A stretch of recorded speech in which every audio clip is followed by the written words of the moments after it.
Tu veux nous faire un petit rappel?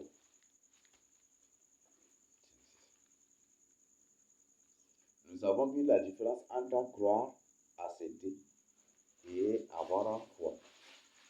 Croire, accepter et foi. Donc, croire, on ne croit pas en Jésus, mais on accepte plutôt Jésus. Donc, c'est ce que nous devons savoir, parce qu'on peut croire en quelque chose qu'on ne peut même pas accepter dans sa vie. Déjà non. Les bouddhistes croient en Jésus et ils savent que Jésus reviendra pour leur juger la terre. Mais est-ce qu'ils ont accepté Jésus? L'islam croit en Jésus, mais est-ce qu'il a accepté Jésus? Donc, il y a une différence entre croire et accepter. Donc, ce qui fait qu'aujourd'hui, comment ces gens se disent, comme ces gens, ils ont accepté, ils ont cru en Jésus, ce qui fait que leur vie est différente. Leur vie, c'est les vies de cabaret, les vies de désordre, et c'est ça ce qu'ils font. Oui, parce qu'une personne qui croit,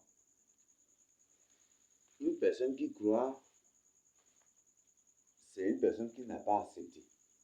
Parce que quand tu acceptes avec toutes les conditions, toutes les règles, tous les règlements, avec toutes les lois, et tous les permis et tous les interdits, et avec toutes les éventualités possibles, ou avec des éventuels changements aussi possibles.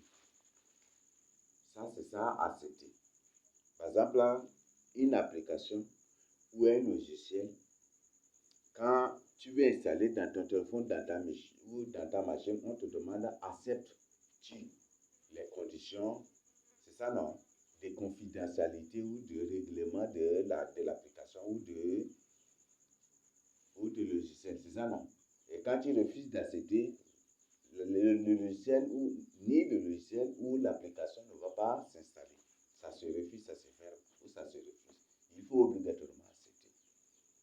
Et même si tu forces à installer, tu passes par autre moyen, quand même, comme on le dit là, l'impossible n'est pas changé. Même si tu passes par autre moyen, l'application ne va pas travailler. Ça ne va pas fonctionner en tant que tel. Donc, tout est réglementé. Donc, on ne croit pas. Tu peux croire que cet arbre-là, la nuit, peut se déplacer. C'est ça, non? Tu peux croire que cet arbre-là, la nuit, là, tu peux marcher. Ou tu peux croire que dans cet arbre-là, il y a un esprit. Tu peux croire. Mais n'est pas du tout accepté. Parce qu'accepter revient à adorer cet arbre-là. C'est ceux qui acceptent cela qui viennent pour adorer cet arbre-là parce que c'est un arbre puissant. Ce qui fait qu'ils viennent avec des jetons pour mettre sous cet arbre. Ils viennent avec des nourritures pour dédier à cet arbre. Et puis ils font tout. Et quand ils passent là, ils enlèvent les chaussures de leurs pieds pour passer. Et puis voilà, c'est ça. Même il y a ceux-mêmes là qui, parfois même avant de passer, ils dansent beaucoup devant l'arbre avant de partir aussi. Ça existe aussi. Quand j'étais enfant, on nous faisait cela. Mais on ne savait pas d'accepter ça.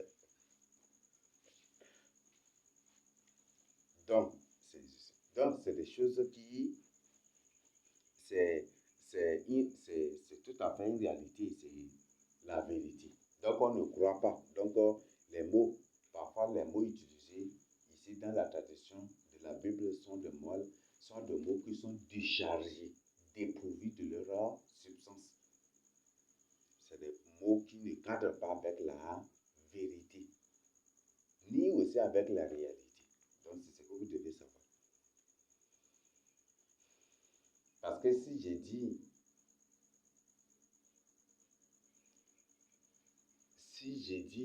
par exemple,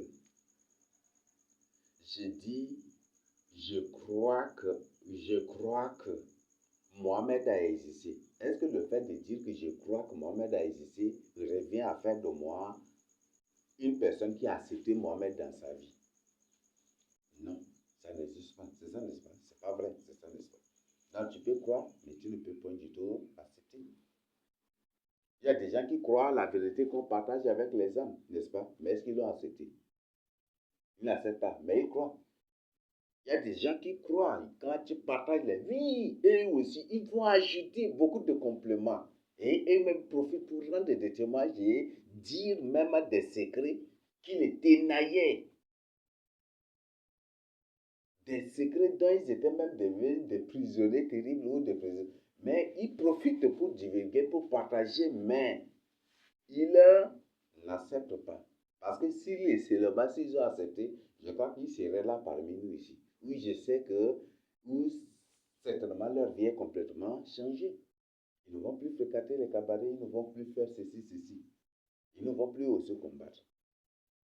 Donc, il y a une différence entre croire et accepter. Donc, on accepte Jésus-Christ, on accepte la vérité, on ne croit pas à la vérité, on accepte la vérité. Parce que croire à la vérité revient à ne pas travailler avec cette, signifie ne pas travailler avec cette vérité ou ne pas travailler avec la vérité. Mais accepter la vérité, c'est la mettre en pratique. Et Jésus n'est pas venu pour qu'on croie en lui, mais plutôt pour qu'on l'accepte dans notre vie. C'est ça, non? Hein? Voilà. Donc, il faut qu'on... Voilà, c'est ça, j'ai dit, le français est trop compliqué, c'est ça. Et beaucoup n'ont pas compris. Les églises, avec ces églises, comme c'est des églises qui ont cru en Jésus, voilà, bonheur au désordre, parce que tu peux croire qu'un tel marabout est puissant, mais il n'est pas du tout accepter ce marabout. Il n'est pas du tout aussi, c'est ça, n'est-ce pas? Donc, il croit que Jésus est le Fils de Dieu. Il croit en tous les attributs de Jésus. Ils croient que Jésus jugera le monde. Ils croient que l'enlèvement va avoir lieu, mais ils n'ont pas accepté cela dans leur vie. C'est seulement s'ils ont accepté, leur vie allait être changée totalement, systématiquement. Et systématiquement même. Mais ils n'ont pas du tout accepté. Donc, voilà la différence. Dans ce qui fait qu'aujourd'hui, ces églises, les femmes avaient les mèches, les pantalons, les verris, les ceci, vie de désordre, bonheur au désordre. Tous les désordres sont permis là, sauf la vérité, qui n'est pas du tout permise là, et qui n'est pas du tout acceptée là. Parce que dès que tu oses dire la vérité là, tu es déjà ciblé.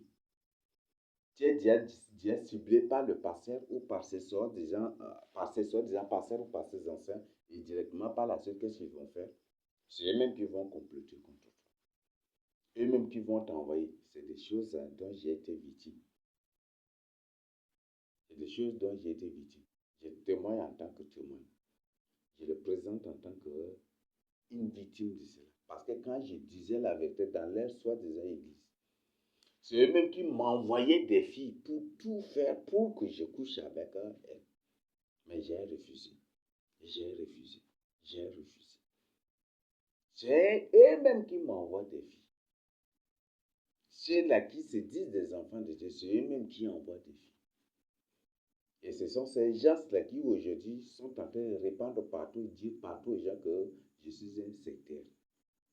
Vous voyez? Chez les Sahars, chez les sudistes, même chez beaucoup de parents. Et même la Bible le dit. Ton enfant là, ce que va devenir ton enfant là, c'est connaît, on le connaît. Ce que ton enfant va devenir là, tu peux savoir déjà à travers la vie qu'il mène aujourd'hui. Vrai ou faux? Il y a des gens sur qui, si les gens disent ou racontent des choses que la personne est entrée dans une secte, toi-même, tu ne vas même pas douter. Parce que sa vie même le prouve. C'est une personne qui a l'habitude de prendre des choses ici pour s'enrichir, prendre des choses ici. Même si on te dit qu'il est entré dans une secte, tu ne vas même pas douter. Et tu vas croire même, sans vérification d'information, tu vas croire.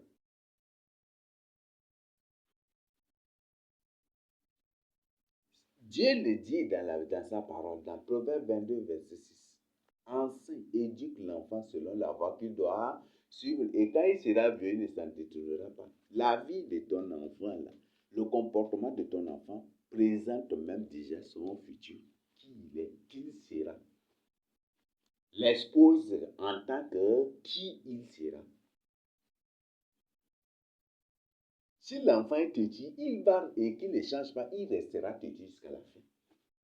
Ce qui fait que ces gens, quand ils acceptent Jésus-Christ, même s'ils viennent à l'église, c'est des casse-têtes, des véritables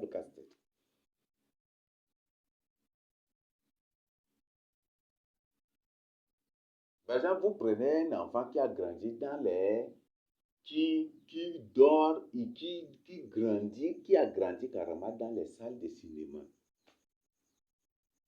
ou dans les discothèques, dans les cabarets.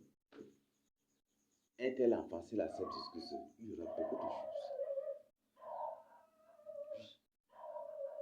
Il y a des gens qui mettent au monde des enfants. Mais dès que l'enfant est petit, là encore déjà, il est traîne là déjà. Ou aujourd'hui, si la pression couronnait presque tout, beaucoup de villes aujourd'hui, beaucoup de familles, beaucoup de gens aujourd'hui, c'est dû à quoi?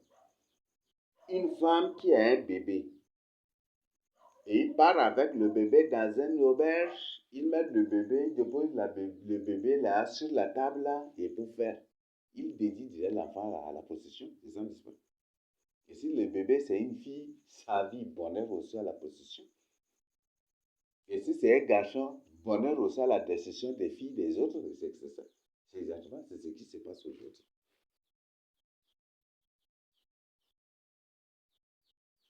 Il y a beaucoup de phénomènes. Un enfant, une personne qui a un bébé, qui part au bar, où l'enfant est là encore, il lui donne les sucreries, les bilibili. L'enfant est là, l'enfant c'est un bébé encore, il lui donne même les argues déjà, il commence par, quelle serait la vie de cet enfant? Aujourd'hui, ce sont les parents qui détruisent leurs propres enfants. Et ce sont les parents qui imposent à leurs enfants de ne pas faire la volonté de Dieu. C'est pour ça que la Bible dit, Jésus a dit de sa propre bouche, malheur à ceux-là qui scandalisent l'un de ces petits enfants. Le Seigneur n'a pas dit l'un de ces grands. Parce que tu es grand là, tu es de ces... Là où je suis, si une personne ose dire, je suis ton papa, je vais te dire, est-ce que c'est toi qui me nourris? Oui, je peux lui-même lui dire. Tu es mon père quand j'étais enfant, où étais-tu? Je peux lui dire ça. C'est ça, non? Oui, là où je suis, ma mère n'a aucun droit de m'imposer de faire quelque chose, sauf la volonté de Dieu. Mais si elle tente de me tenter, elle veut me détourner de la volonté de Dieu, de la crainte de Dieu, je dois lui dire ouvertement, je ne le fais pas.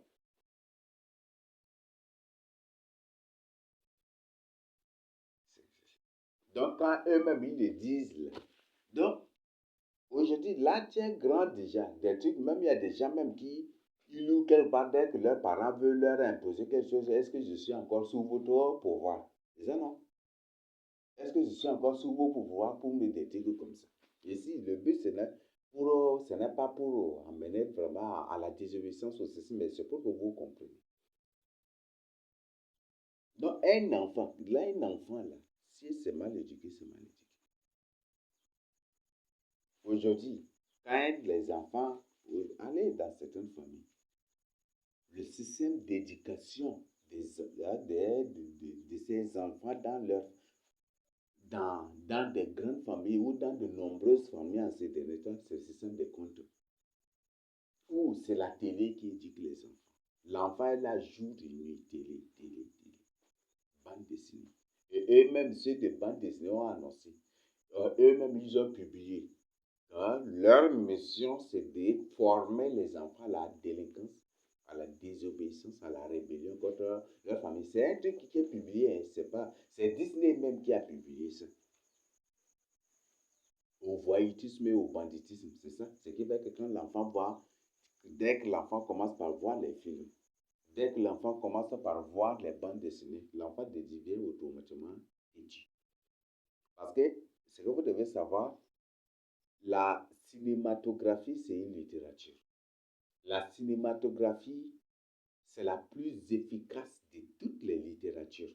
Parce que ce que l'œil voit, ce que l'oreille écoute directement à la télé, la personne la personne dont le cerveau est comme une fille vierge, par exemple, on prend un enfant. Un enfant, son cerveau, sa mémoire, c'est comme une fille vierge. Tout ce qu'il voit, tout ce qu'il écoute, ça s'enregistre là, ça s'écrit tout là. Mais toi, tu as la faculté de rejeter, c'est ça, non? Mais lui, ça s'enregistre. Et c'est ça son éducation. C'est C'est ça son éducation. Et il y a ce qu'on appelle l'éducation, il y a des infos, bon, il y a ce qu'on, par exemple, l'enseignement audiovisuel. Et C'est, c'est un système de lavage terrible. Parce que dans cela, il y a le conditionnement. Dans cela, il y a l'endoctrinement. Dans cela aussi, dans les films, les vidéos que vous voyez, il y a aussi le lavage du cerveau. Par exemple, il y a certains films, quand une personne reste là, il est concentré à tel point que par la suite, sa tête se met à trembler. C'est ça, non? Même quand tu fais la connexion, tu fais la connexion à un moment, là, tu restes là, c'est comme ta tête veut trembler, c'est comme si ta tête veut entrer dans l'écran de ton téléphone encore. Parce que derrière l'écran de ton téléphone, il y a un mécanisme qui se joue contre ton cerveau.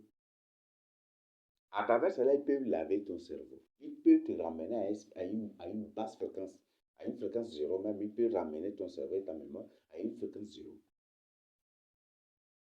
Ce qui veut que quand tu fais la connexion, juste après là, tu es fatigué et tu ne peux plus prier, tu ne peux plus méditer la parole de Dieu. Et comme si tu as tendance même de ne plus aimer même Dieu aussi, c'est la même chose. C'est ça le but même. C'est ça où on dit Internet prendre, être pris au filet. Non, ce sont des pièges. Les connexions Internet, c'est très dangereux. Parce que à travers cela, quand dès que tu fais la connexion, à un moment où tu arrives, tu parviens déjà, où ils parviennent à te t'amener au point zéro, ça va être très dangereux. Parce qu'eux-mêmes, ils peuvent décider de copier des choses, puisque c'est ton cerveau qui fait la connexion, puisque c'est ton cerveau qui est connecté, ils ont la faculté d'effacer des choses qui s'y trouvent, d'effacer des choses de ta mémoire, et copier quelque chose de leur ordinateur et de coller. Mais ça se fait ça virtuellement, tu ne peux pas le savoir. Donc voilà, c'est ça. Par exemple, quand une personne fait la connexion jusqu'à un moment, vous allez voir que sa face devient très plate. C'est ça, non? Ou sa face est allongée. Pourquoi sa face s'allonge ou devient plate?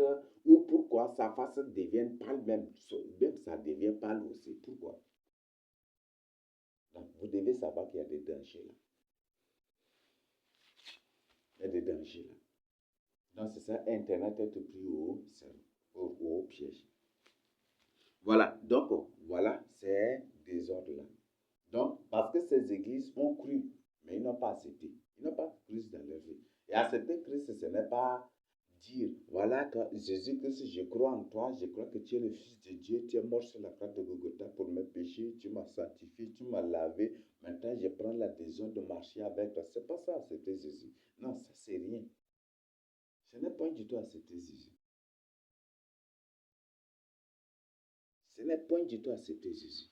Ça c'est autre chose, c'est une récitation inutile. Ça, c'est des verbiages, c'est quoi là? C'est de n'importe quoi. Ce n'est même pas accepter Jésus que ça. C'est des paroles inutiles.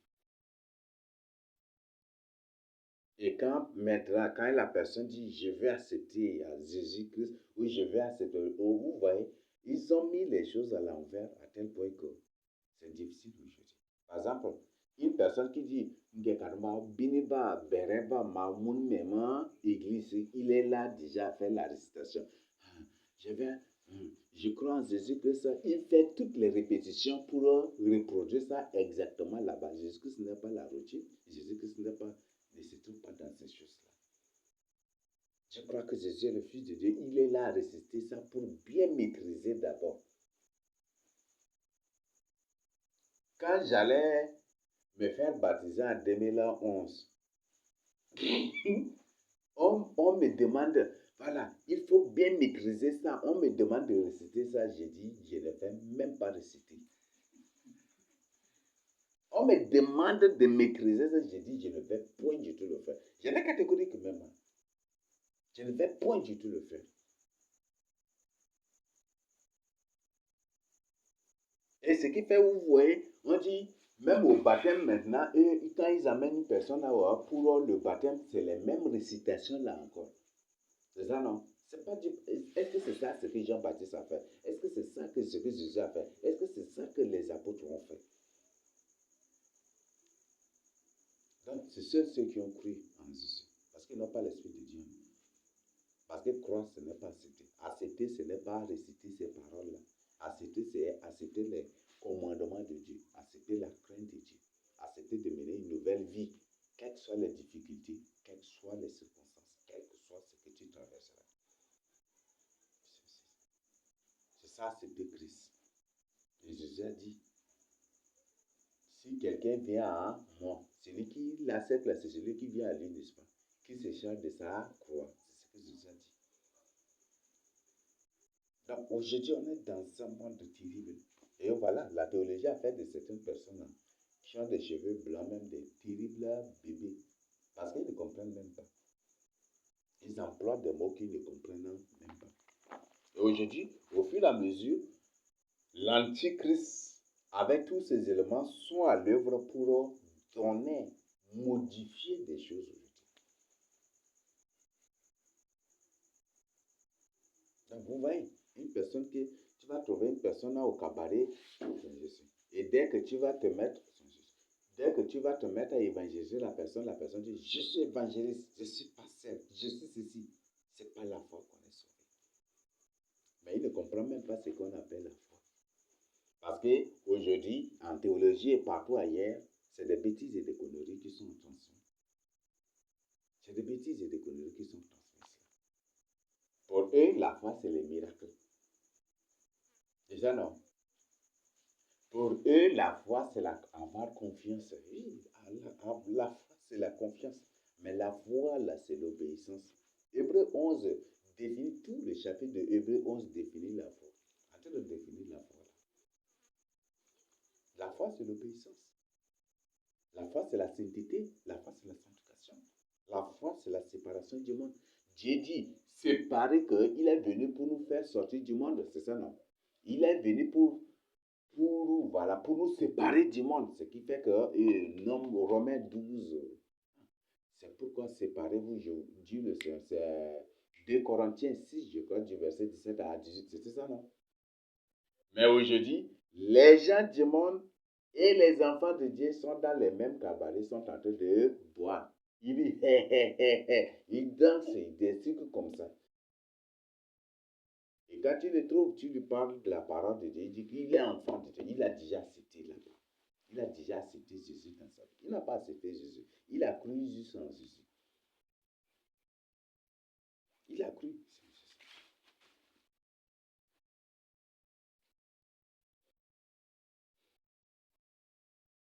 Comme aujourd'hui, beaucoup de gens n'arrivent pas à faire la différence entre connaître et comprendre. C'est exactement ça la vie de ces gens-là. Donc eux-mêmes, ils n'arrivent pas à faire la différence entre croire et accepter. Il y a des gens qui n'arrivent pas à faire la différence entre connaître et comprendre, entre savoir et connaître, entre savoir, connaître et comprendre. Ils n'arrivent pas à faire la différence. Ils sont là à employer les mots, là, pelem, comme ça, parce que c'est un mot français. Quoi, employer. C'est comme ça, non? Voilà, c'est comme ça.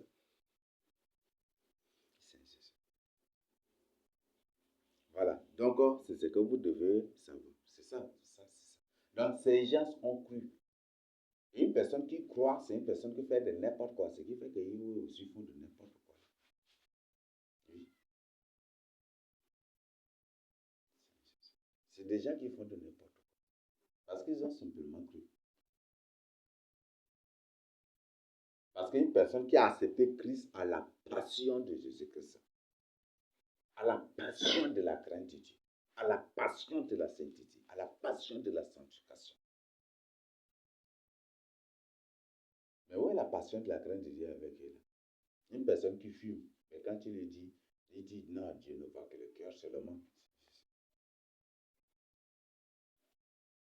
Est-ce que Dieu ne voit que le cœur? Le cœur là. Bon. Et même ils emploient même parfois des mots terribles. Dieu ne voit que le cœur. C'est bon.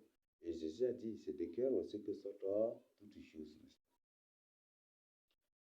Donc, voilà ce que je voudrais que nous comprenions par rapport à cela. Donc, il y a une différence entre croire et accepter et avoir foi. La foi, c'est l'obéissance. Accepter, c'est accepter Jésus-Christ avec tout ce qu'il est. Comme un homme qui veut accepter une femme, il accepte la femme avec toutes ses caprices, tous ses caractères, tout ce qu'elle est. C'est ça, n'est-ce pas? C'est ça, non? Hmm? Voilà. Une femme aussi, quand il accepte un homme, c'est avec tous ses défauts, tous ses caractères, tout ce qu'il est. Et si on accepte Jésus-Christ avec toutes ses conditions, on accepte Jésus-Christ. On accepte Jésus-Christ avec toutes ses conditions. Donc, il y a beaucoup d'autres exemples sur ça. Maintenant, je voudrais qu'on revienne un peu sur l'aspect de, de la grâce. Oui. C'est ça. Croire à ce Dieu maintenant. Mhm. Surtout concernant l'arrestation de leur confession. Mhm. Voilà, moi j'ai fait Dieu comme Dieu m'a changé dans ma vie. Une fois j'ai fait la conduite. On m'a appris à faire ça. Moi j'ai fait plusieurs fois même. Moi c'est dizaines, vingtaines de fois même. J'ai fait prévoir avec lui. Je suis venu à l'église une fois, deux fois, je suis parti pour 10 minutes. À Dubaï, ici, j'ai fait une fois. Et je suis venu à l'église une fois, deux fois, je suis parti pour 10 minutes. Rien n'a changé avec moi. Maintenant que j'ai absorbé cette sanctification, Et c'est que, vous voyez, avec ces passages même, c'est trop bizarre. Quand une personne est souffrante, malade, près de mourir,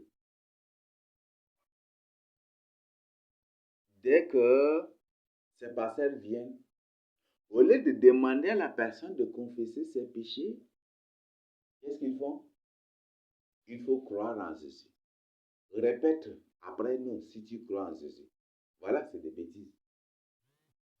Répète. Jésus-Christ, je crois en toi, que tu es le Fils de Dieu, que tu es venu sur la terre, que tu es mort sur la croix de Golgotha pour mes péchés, que tu es ressuscité, que tu es monté au ciel, que tu reviendrais, je sais toi, seul qui vit. Et puis c'est ça seulement qu'il faut ressusciter la personne.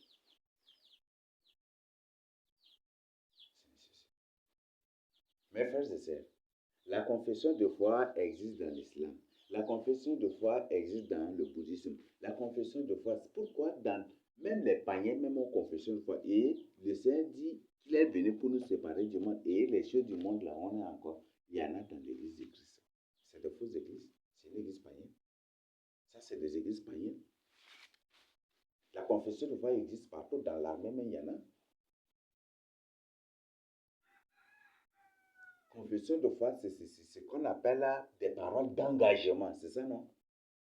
Ça, là, dans quel domaine vous n'allez pas trouver? Il y en a partout. Ce n'est pas dire de ma bouche que que c'est ça. Non, c'est pas ça. Marcher avec Jésus-Christ, c'est l'intérieur. C'est l'intérieur. Mais comme c'est des gens dans le cerveau, se sont fait subir un lavage de cerveau, c'est ça. Et ce qui veut qu'il ne peut pas comprendre cela. Donc, une personne qui est malade, près de mourir, même quand il vient, voilà, malade, il faut répéter avec nous. Il faut d'abord réciter ça avant de mourir. Sinon, est-ce que c'est en récitant ça? Comme ils ont récité cela, mais avant de mourir, mais ils se sont retrouvés en enfer. C'est pas ça. C'est la confession de péché. Voilà. On va venir, on va toucher ça progressivement. Parce qu'on est là pour étudier vraiment Dieu. Comme moi, j'ai dit, les mots que vous voyez là, les mots sont fort puissants. Les mots sont comme du sel. Les mots sont comme de l'eau à boire. Les mots sont comme quoi? Sont comme aussi des balles d'une arme à feu. Les mots sont comme aussi des flèches. Et les mots sont aussi comme des épées. Et c'est ça. Et le mot qui est comme du sel, dès que tu enlèves sa saveur, le mot n'a plus de valeur. Le mot n'a plus de valeur. Donc, ce qui fait, c'est terrible. Ce qui fait que beaucoup aujourd'hui, les gens utilisent des mots qu'ils ne comprennent même pas. Donc, on ne croit pas, on accepte en Saruto comme en Gambay, Takem. Au monde même, donc c'est, monde même là, c'est s'engager, n'est-ce pas? Ou, c'est prendre la décision, voilà, c'est ça, non? De marcher avec ceci. Ou c'est être résolu de marcher avec Jésus. Mais cela ne veut dire pas croire. Croire, c'est autre chose. Takem, c'est à l'intérieur.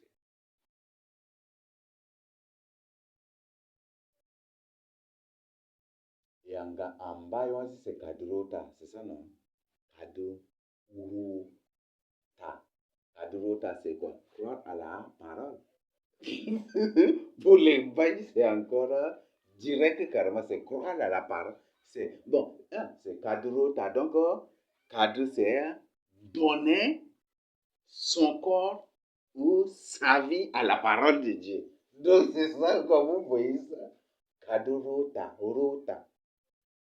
Ou donner, c'est donner à la vérité. Rota, c'est la vérité, n'est-ce pas? Vous voyez? Mais ils ont la vérité dans leur vie. Ils n'ont pas la vérité. Tu dis la vérité à une personne. La personne dit, oui, je crois, c'est la vérité, c'est bien ce que tu dis. Mais il ne croit pas, il ne travaille pas avec. En bas, c'est que Kade Urota. Donc, c'est donner sa vie à la vérité, Kade Urota. Ou donner son corps à la vérité. Donner son être à la vérité.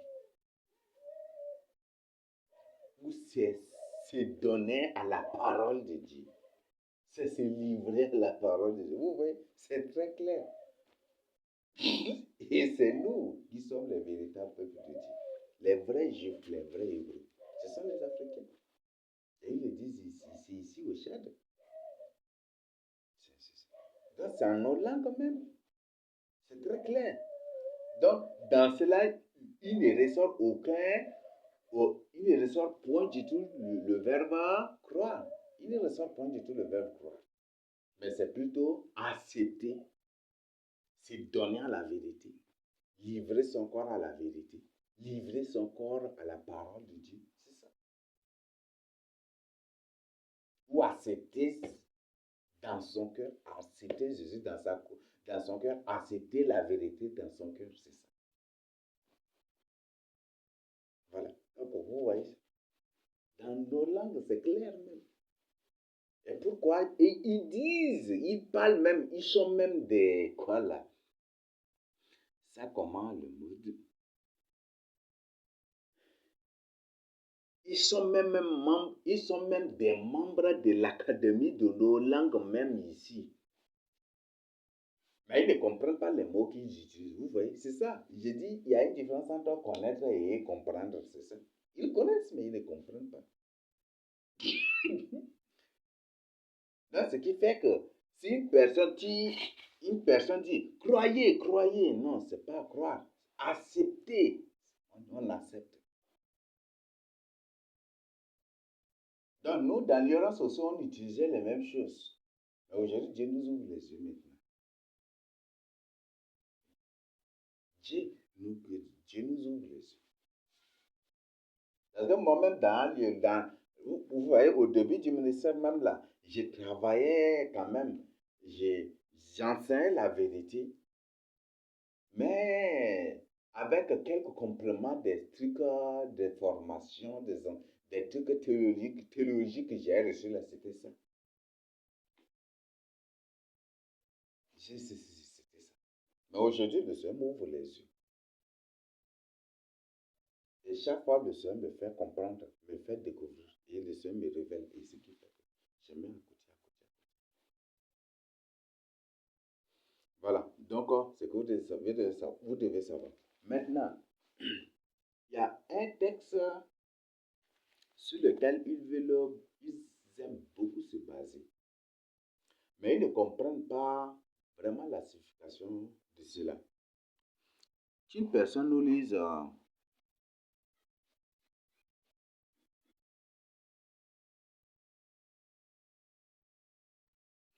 Éphésiens 2, verset 8, qui va nous lire? 8 à 9. Éphésiens 2, 8 à 9. Éphésiens 2, 8 à 9. Il n'y a pas la Bible. Tu n'as pas la Bible? Ai bon, yang yang tu ne ma Bible ma de non le bon. Tu vas nous lire ça? Éphésiens 2, 8 à 9. Éphésiens 2, 8 à 9. Car c'est par la grâce que vous êtes sauvés. C'est par la grâce que vous êtes sauvés. Par le moyen de la foi. Par le moyen de la foi. Et cela ne vient pas de vous. C'est le don de Dieu. Ce n'est point par les œuvres, afin que personne ne se glorifie. Ce n'est point par les œuvres, afin que personne ne se glorifie. Voilà. Dieu est très clair. Beaucoup de gens disent que Dieu condamne les œuvres, mais c'est faux. D'ailleurs, même Jacques le dit. Comme le corps sans âme est mort, de même la foi sans les œuvres est une foi morte. C'est Jacques 2 comme elle là. Vous êtes sûr que c'est 14? C'est pas 29 ou 30 comme ça?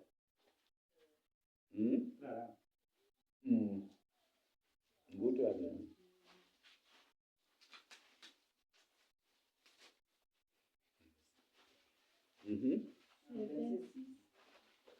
Qui va nous lire?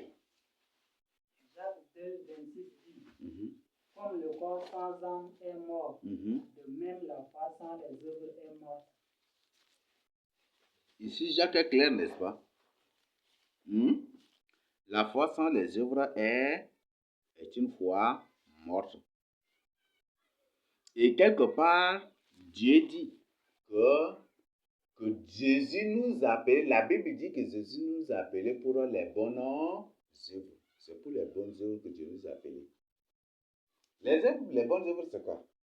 Partager son pain avec son prochain, c'est une bonne œuvre. C'est ça, non? Bravo. Donner son avis à celui qui est nu, c'est une bonne œuvre. Mais une personne dit, c'est pas pour les bonnes œuvres que Dieu nous a sauvés. Il y a déjà, bon. C'est là, par là, le Seigneur, même la Bible, c'est un Jean, comme elle dit, qui dit, c'est par là qu'on reconnaît les enfants de Dieu et les enfants du diable. Ce sont les enfants du diable. Ils emploient toujours des langages et des paroles rusées pour ce Dieu, pour duper, pour tromper. Et si possible, même pour avoir les autres. Vous voyez ça? Dieu nous a appelés bel et bien pour les bonnes œuvres. Voilà, c'est ce que vous devez savoir. Maintenant, ce n'est pas du tout à confondre les bonnes œuvres avec les œuvres de la loi. Les œuvres de la loi sont lesquelles? Les sacrifices des animaux. C'est ça, non? C'est ça, non? Et avec les autres rituels là, des sacrifices aussi. C'est ça que, et même ça, les autres rituels, même sacerdotaux aussi. C'est ça aussi. Parce que le sacrificateur, pour faire offrir des sacrifices, il doit s'habiller de manière différente, n'est-ce pas? Il a une tenue qui le démarque carrément des autres, qui le différent, qui le démarque, non, qui le différencie carrément, le diffère directement des autres, c'est ça, non? Mais aujourd'hui, il y a la tenue pastorale qui existe déjà. Ça, c'est les œuvres de la loi qui reviennent. Mais les gens ne comprennent pas. Les tenues diagonales, les tenues des diacres, les tenues des diacres, des anciens. Ça, c'est l'œuvre, ce sont là les œuvres de la loi que la Bible condamne. Est-ce qu'on se comprend? Ce sont là les œuvres de la loi que Dieu condamne. Mettre de l'eau devant le sanctuaire pour que chaque personne qui entre d'abord doit laver ses pieds, laver ses mains avant d'entrer comme au coronavirus. Ce sont les œuvres de la loi. Mais comme ils ne comprennent pas, c'est ça. C'est déjà terrible. Bon, le ça parlait des phénomènes à la fin des temps. C'est ça, ces phénomènes-là même.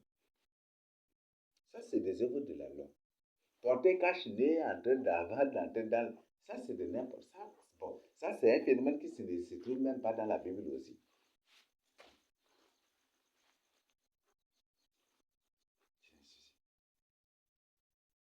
Ça, c'est des œuvres de la loi. C'est des choses que Dieu condamne déjà. Mais Dieu nous a appelés faire les biens pour les bonnes œuvres. Les bonnes œuvres. Tu vois ton voisin affamé pendant combien de temps et que s'il est possible de l'aider, tu dois l'aider, c'est ça, non? Ça, c'est une bonne œuvre. Est-ce que Dieu est venu pour nous abolir cela? Voilà. Maintenant, je voudrais qu'on vienne à la signification des grâces. Parce qu'aujourd'hui, quand tu prêches la vérité, il ne faut pas boire, il ne faut pas faire ceci. Tu prêches les lois de Dieu, même les commandements de Dieu, même quand tu es en évangélisation ou des trucs que tu partages avec une âme. Dis, je suis déjà chrétien. Dieu a dit que nous sommes sauvés par la grâce et non par les œuvres. Bon, pas par les œuvres. Ça, moi, je mets des milliards de points d'interrogation de cela. Si la personne comprend le français lui-même, le français qu'il est en train de... ces mots que lui-même est en train d'employer. C'est terrible. Maintenant, on vient au nom, à la signification du mot grâce. La grâce, c'est quoi? Qu'est-ce que signifie la grâce? Il faut qu'on utilise ça. La grâce que vous comprenez, avant tout, il faut que je prenne l'avance sur vous. Je vous dévance un peu pour que ça soit clair. Voilà. Grâce, c'est un mot purement sard. Gradit, gracie, selon les milieux sards. Donc, la grâce même signifie déjà élu. En français. Gracie. Gradit. Après, mais surtout quand on va entrer en profondeur, après, on est en train d'étudier ça et puis vous allez voir. Parce que quand en prison, si le gouvernement décide de faire grâce aux prisonniers, est-ce que c'est tous les prisonniers qui vont recevoir cette grâce? C'est des gens qui sont choisis, n'est-ce pas? Élus, n'est-ce pas? Donc, c'est ça même gracie, gradit. Vous voyez, c'est un nom purement ça. Et les gens ne comprennent pas. Donc, gracie, gradit, grâce, c'est à grâce, c'est là les milliers, ça grâce. Là, vous comprenez déjà, non? Donc, déjà, même c'est un nom purement ça. La véritable langue juive, quand je parle de ça, c'est tout le sud du Tchad. Je ne sais pas, comme je ne maîtrise pas vraiment, pas beaucoup la langue sarakaba, je ne sais pas si chez les sarakaba c'est différent, je ne sais pas si c'est, mais je ne sais pas. Et c'est ça la grâce. Ça, c'est en nos langues, n'est-ce pas?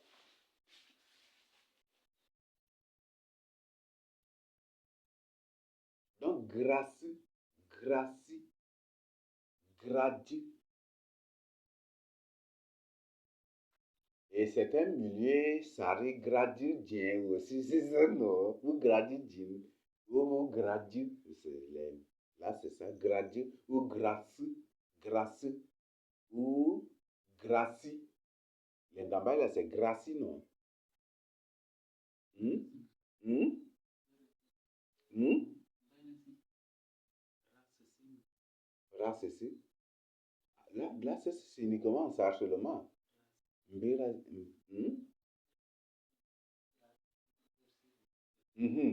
Voilà, c'est toujours, ça va dans le même sens. Parce que je crois que même les Sari utilisent Mbérédu aussi, non? Où c'est où c'est les Mbaye? Mbérédu, c'est ça, non? Voilà, donc c'est toujours, on utilise même ça aussi. Mais les Sahara utilisent deux à la fois.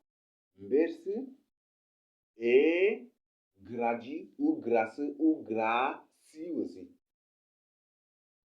Donc les Sahara utilisent les deux à la fois.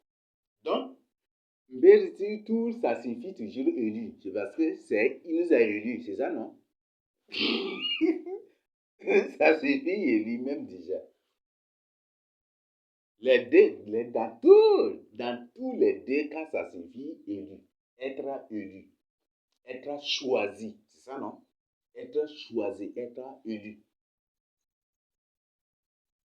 Donc, c'est directement en nos langues. C'est ça, non? Est-ce que c'est tout le monde qu'on choisit? Si par exemple, là, je demande à Ange de choisir entre, entre les trois là, il va quand même choisir une seule personne, non? Vrai ou faux? Voilà. Donc, c'est exactement ça. Donc, c'est la grâce signifie être élu, être choisi. C'est purement ça, hein. C'est pas une personne où on peut s'en chercher. Celui qui ne me croit pas peut chercher lui-même pour confirmer et pour accepter aussi dans sa vie. C'est là où c'est maintenant que j'ai compris. Parce que les Français eux-mêmes disent que la, la vraie langue, que la langue française là, c'est seul ici au Tchad que ça se parle. Et c'est là, c'est maintenant que j'ai compris. Que la langue française, c'est seul ici au Tchad que ça se parle. Parce que ici au Tchad, les Canadiens, vous les trouvez, les Juifs aussi, vous les trouvez. Et la langue française, n'importe quelle personne qui a fait la littérature va te dire que c'est développé à base et a évolué grâce à la langue juive. Ce qui fait que ceux aujourd'hui qui sont dans l'académie française, là, ce sont des juifs, ils sont tous d'origine juive, mais certains, ce sont des reptiliens qui se sont fait naître comme juifs ici et pour se faire être dans l'académie française là-bas pour manipuler, c'est comme ça. Voilà, donc c'est ce que vous devez savoir. Voilà, maintenant, on devient maintenant. Ça c'est la compréhension scientifique, c'est ça, être élu, être choisi. Et même littéraire, ça, c'est aussi la même chose. C'est ça, non? Voilà, la grâce signifie quoi? Maintenant, littérairement, maintenant. Bon, non, moi, par la suite, je me pose la question, est-ce que c'est pas nous, du sud du Tchad, là, qui nous appellent, est-ce que c'est pas nous qui sommes vraiment les véritables Français? Les véritables. Parce que par la suite, je me pose vraiment ces questions. Est-ce que ce n'est pas nous les véritables Français?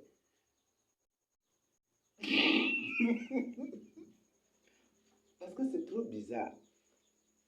Mais même les Français disent que c'est ici, au Tchad, que c'est uniquement au Tchad que le vrai français est parlé. La vraie langue française est parlée. Que le vrai français, c'est uniquement ici au Tchad que vous allez trouver. Alors je me pose vraiment la question. Et c'est ces mêmes Français-là qui, par la suite, est devenu l'anglais aussi. Et c'est même français par la suite aussi, vous voyez, même les Russes, hein, vous savez quand même, il y a des films russes là, vous voyez, quand tu suis là, tu comprends automatiquement. Moi, quand je vois, je suis seulement. Quand je suivais un film russe là, je comprenais automatiquement comme ça. Il n'y a pas une différence. Il n'y a rien. Et ça, c'est. Voilà, maintenant, françaisement ou littéralement maintenant, grâce signifie quoi?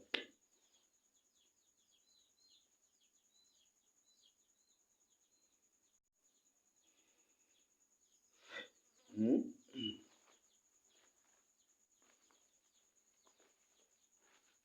Hmm? La faveur. Une faveur. Vous voyez, ils ont donné, mais c'est toujours ça, on va dans le même sens. Dans la, dans, Ça renvoie à la signification que je venais de présenter. Mhm. La faveur, une faveur imméritée, c'est ça, non? Mhm. Une faveur imméritée. Ça, c'est la définition la plus connue. C'est ça, non? Mhm. Mhm. Recevoir quelque chose d'une personne, recevoir quelque chose dont tu ne mérites pas d'une personne. C'est ça, non? Ça signifie beaucoup de choses. Faveur imméritée. Voilà, la question posée. La faveur imméritée, là, oh, c'est juste que ça. Oui, faveur imméritée. Est-ce qu'on l'a fait à tout le monde? Hmm? Je crois que, étant ici, entre vous trois là, si on vous donne, par exemple, 11 gâteaux, pour que vous vous partagez entre les trois, je crois que celui qui va partager là, est-ce qu'il va partager ça? Est-ce que ça permet de partager légalement ou équitablement, non? Est-ce que ça permet de partager ainsi? Non. Donc, d'autres vont avoir 4 et l'autre va avoir 3. C'est ça, non? Maintenant, celui qui partage, en partageant, peut-être il va donner à l'autre la 4 et à l'autre 3 et lui 3 et l'autre et l'un qui reste là, ils vont se couper avec l'autre qui reste. Et l'autre trouve une faveur imméritée, c'est ça, n'est-ce pas? Donc, c'est pas à tout le monde qu'on fait la grâce. Hmm? Parce que là où Miss Magé, si elle prépare la viande, et s'il s'agit de partager entre Jérémie et Diacre Jean, je crois que c'est pas. S'il s'agit de leur préparer, de leur partager la viande dans deux tasses différentes, je crois que c'est pas tous les deux qui vont avoir la même quantité de viande, vrai ou faux. Hmm? Hmm? Peut-être Jérémie, après avoir mangé, il va être triste, il va être en colère, parce que c'est des os seulement qu'on a mis. Et pour Jean, quand il finit là, il sourit bien. Les jours là sont bien complets, il sourit bien. Et quand il parle à Jérémie, Jérémie répond nonchalamment avec colère. C'est ça le...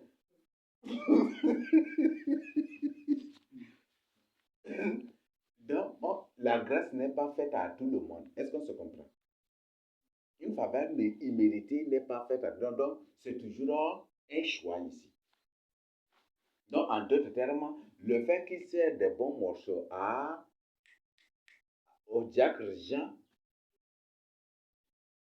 c'est un choix qu'il a fait. Qu'elle a fait, c'est ça, n'est-ce pas? C'est aussi un choix. Et peut-être que même si diacre est diacre et que lui n'est pas diacre, il peut servir des bons morceaux, de très bons morceaux à Jérémie et ramasser rien que des os devant diacre. Il prend la il reste là. Ça blesse dans ça et là, il reste en colère, mais par la suite, il va réagir. Ce que vous avez préparé, c'est rien que des os, quoi.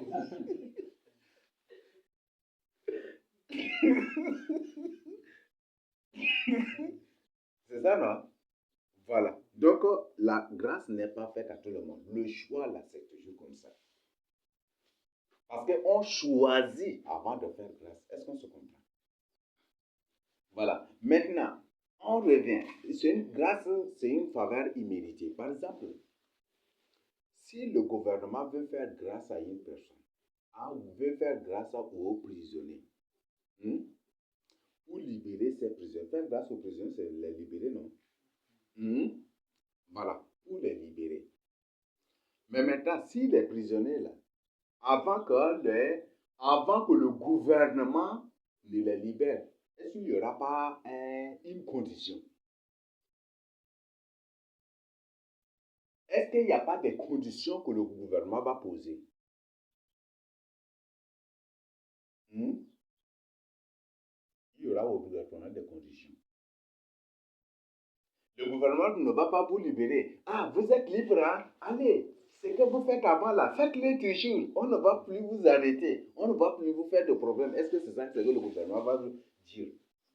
Le gouvernement va dire, si vous reprenez, oui, effectivement aussi.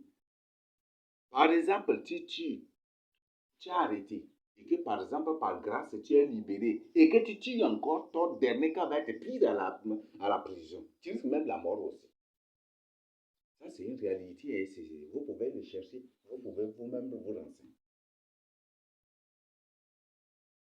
Donc, et si la justice humaine met des conditions avant de faire grâce, est-ce que Dieu ne le fait pas? Même la Bible le dit. Devons-nous pécher parce que nous sommes dans la grâce? La Bible dit, loin de là. Nous qui sommes déjà morts au péché, comment devons-nous vivre encore dans le péché? Vous voyez? Donc la grâce ne signifie pas une vie de désordre. La liberté, la grâce, c'est une liberté conditionnée. C'est ce que vous devez savoir. Et ça, beaucoup de gens ne comprennent pas. Il y a des gens même qui ont fait droit et qui par la suite ont, en tentant ça et là, ça n'a pas réussi. Ils ont viré même ils se sont virés même dans le service pastoral, mais ils ne comprennent pas vraiment cela. Et ils sont bien placés même pour expliquer ça aux autres, mais ils ne l'ont pas fait. Et ça, certains le savent, certains ne comprennent pas ce qu'aujourd'hui. La grâce, c'est une liberté conditionnée. Parce que tiens, dès que le gouvernement te libère, il a les yeux brandis sur toi. Dès que tu fais quelque chose et que tu tapes là, il t'attrape là, c'est fini. Vol, ta peine va être augmentée. Peut-être avant, tu voles 3 ans ou 5 ans. Mais quand ils vont t'arrêter après, ça va être pire encore. Ça va être pire. N'est-ce pas toi qu'on vient de libérer sous condition? C'est ça, non? N'est-ce pas toi? Et c'est fini. La condition va être pire. Ta dernière condamnation va être pire. Ce qui fait qu'aujourd'hui, ceux-là qui se disent des enfants de Dieu et qui refusent de vivre dans la crainte de Dieu et qui finissent en enfer, leurs conditions aussi, c'est pire. C'est très pire encore, c'est ceci. Très pire. Donc la grâce ne signifie pas vivre le péché parce que Dieu t'a déjà choisi, Dieu t'a quelque chose. Non, non, non. La grâce ne signifie pas ça. Oui, vous menez vos propres renseignements, hein, vos propres recherches, vous allez voir. Par exemple, il y a la grâce parentale aussi, vrai ou faux? Tu voles ou tu fais quelque chose, ton papa t'attrape avec un bourrin carrément. Dès qu'il veut te taper, tu tombes à genoux devant lui. Papa, pardon, je ne vais plus faire. Tu pleures, tu demandes pardon. Il peut ne pas te taper, non. Mais qu'est-ce qu'il va te dire? Est-ce qu'il va te dire, mon enfant, je t'ai déjà pardonné, fais comme tu le veux faire avant. Est-ce qu'il va te dire ça? Non. Il va te dire, je te pardonne, mais ne répète plus jamais. C'est ça, n'est-ce pas? Si par malheur, tu fais encore cela, ça va être pire. Je ne vais plus te pardonner, je vais te taper. C'est ce qu'il dit. Il y a la grâce parentale aussi, ça existe. Il y a la grâce aussi familiale. Entre un homme et sa femme, c'est ça, non? Entre la femme et ça existe ou pas?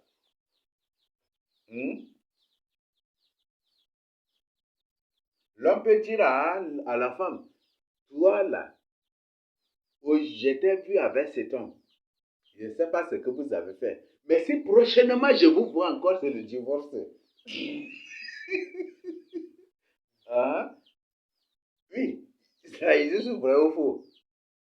Aujourd'hui, je vous pardonne. Mais si prochainement je vous vois encore, c'est le divorce. Et si, donc, la femme est pardonnée, mais un pardon conditionné, c'est ça, n'est-ce pas? Même la grâce, c'est aussi un pardon conditionné.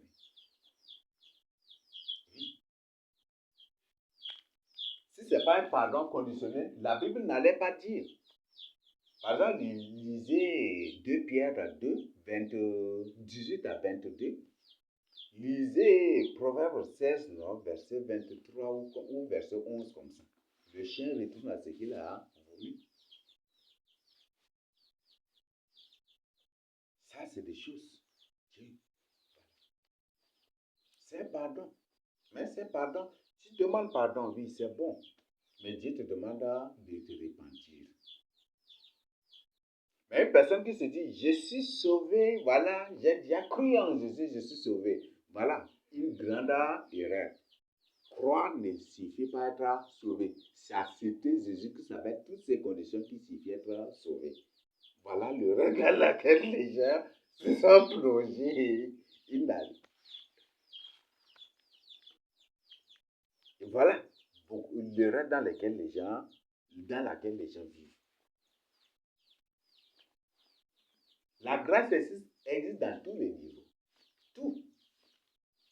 Dans tous les domaines, ça existe aussi.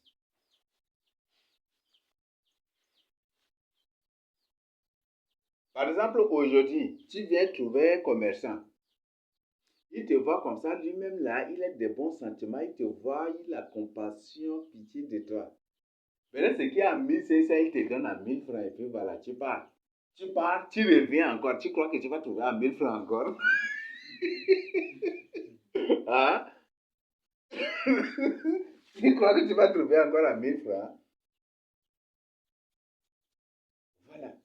Donc, voilà. Et déjà, beaucoup de gens ne comprennent pas cela.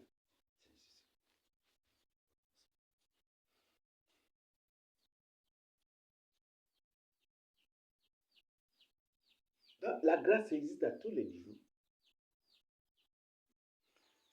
Une personne peut avoir de l'argent, mais c'est toi seul que, peut-être c'est à toi seul qui va prendre l'argent là et donner. Ou les autres viennent, ils lui demandent l'argent comme ça, même il ne leur donne pas. Mais dès que tu lui demandes, il te donne. Peut-être c'est ta grâce aujourd'hui. Ça, ce n'est pas dire la chance, c'est ta grâce aujourd'hui.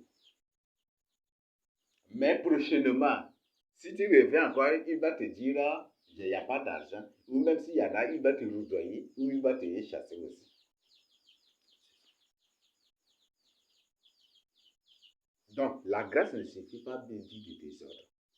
Je crois que la Bible dit que nous sommes des esclaves, c'est ça, non?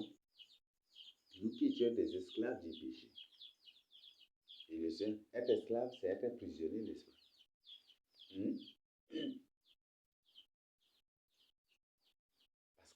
Parce qu'un esclave est pire qu'un prisonnier.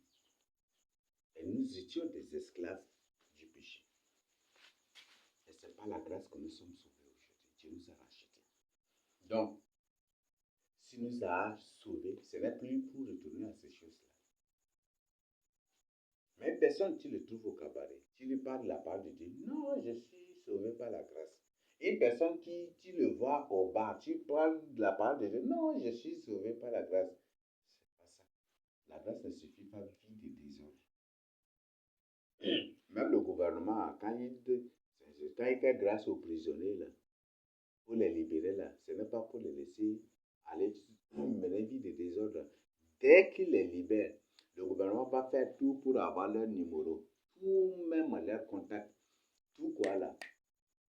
Tous leurs appels, leurs messages, le gouvernement va suivre. Est-ce que ces gens-là, réellement, il y a moins d'une semaine, en moins d'une semaine, le gouvernement a toutes les informations déjà sur eux. Ceux qui sont sincères, ceux qui se répandent, se sont répandus réellement. Le gouvernement les connaît déjà. Ceux qui ne se sont pas du tout répandus, le gouvernement les connaît déjà aussi. C'est ça, hein?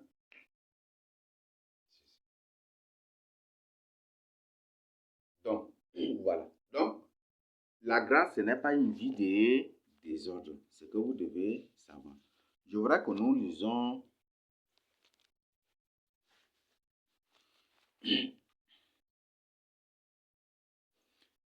qui va nous lire Romains 6, verset 1.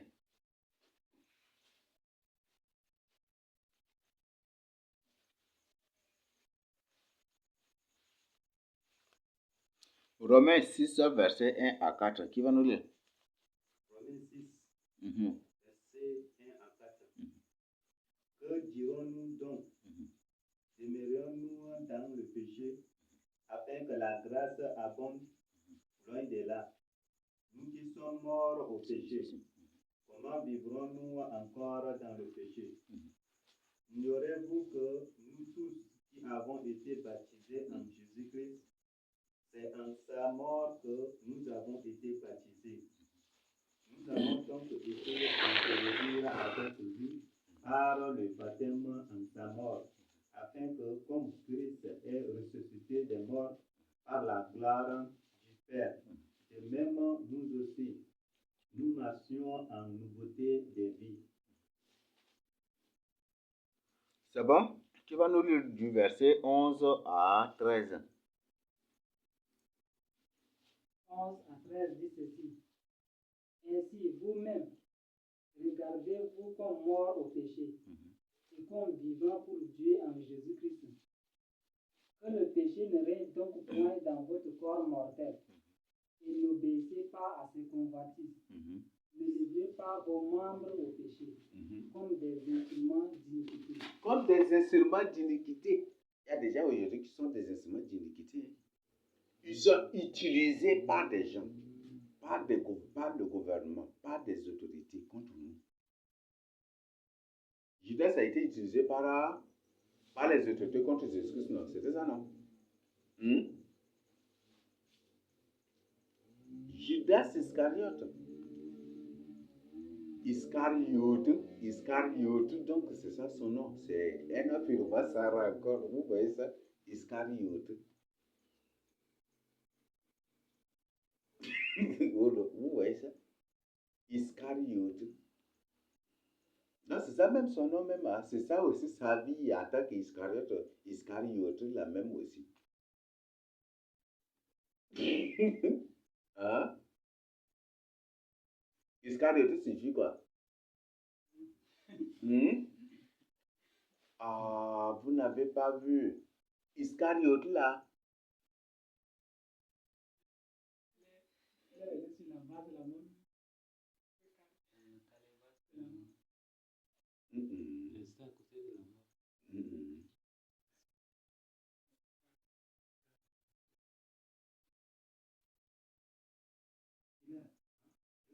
Ça a beaucoup de significations, telles que vous êtes en train de dire.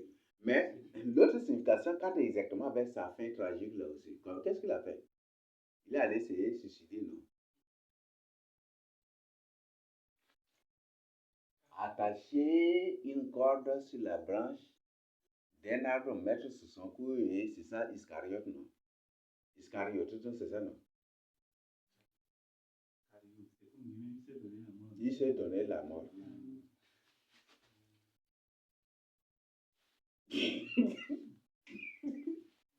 Et ça a beaucoup de significations dans ce sens-là même.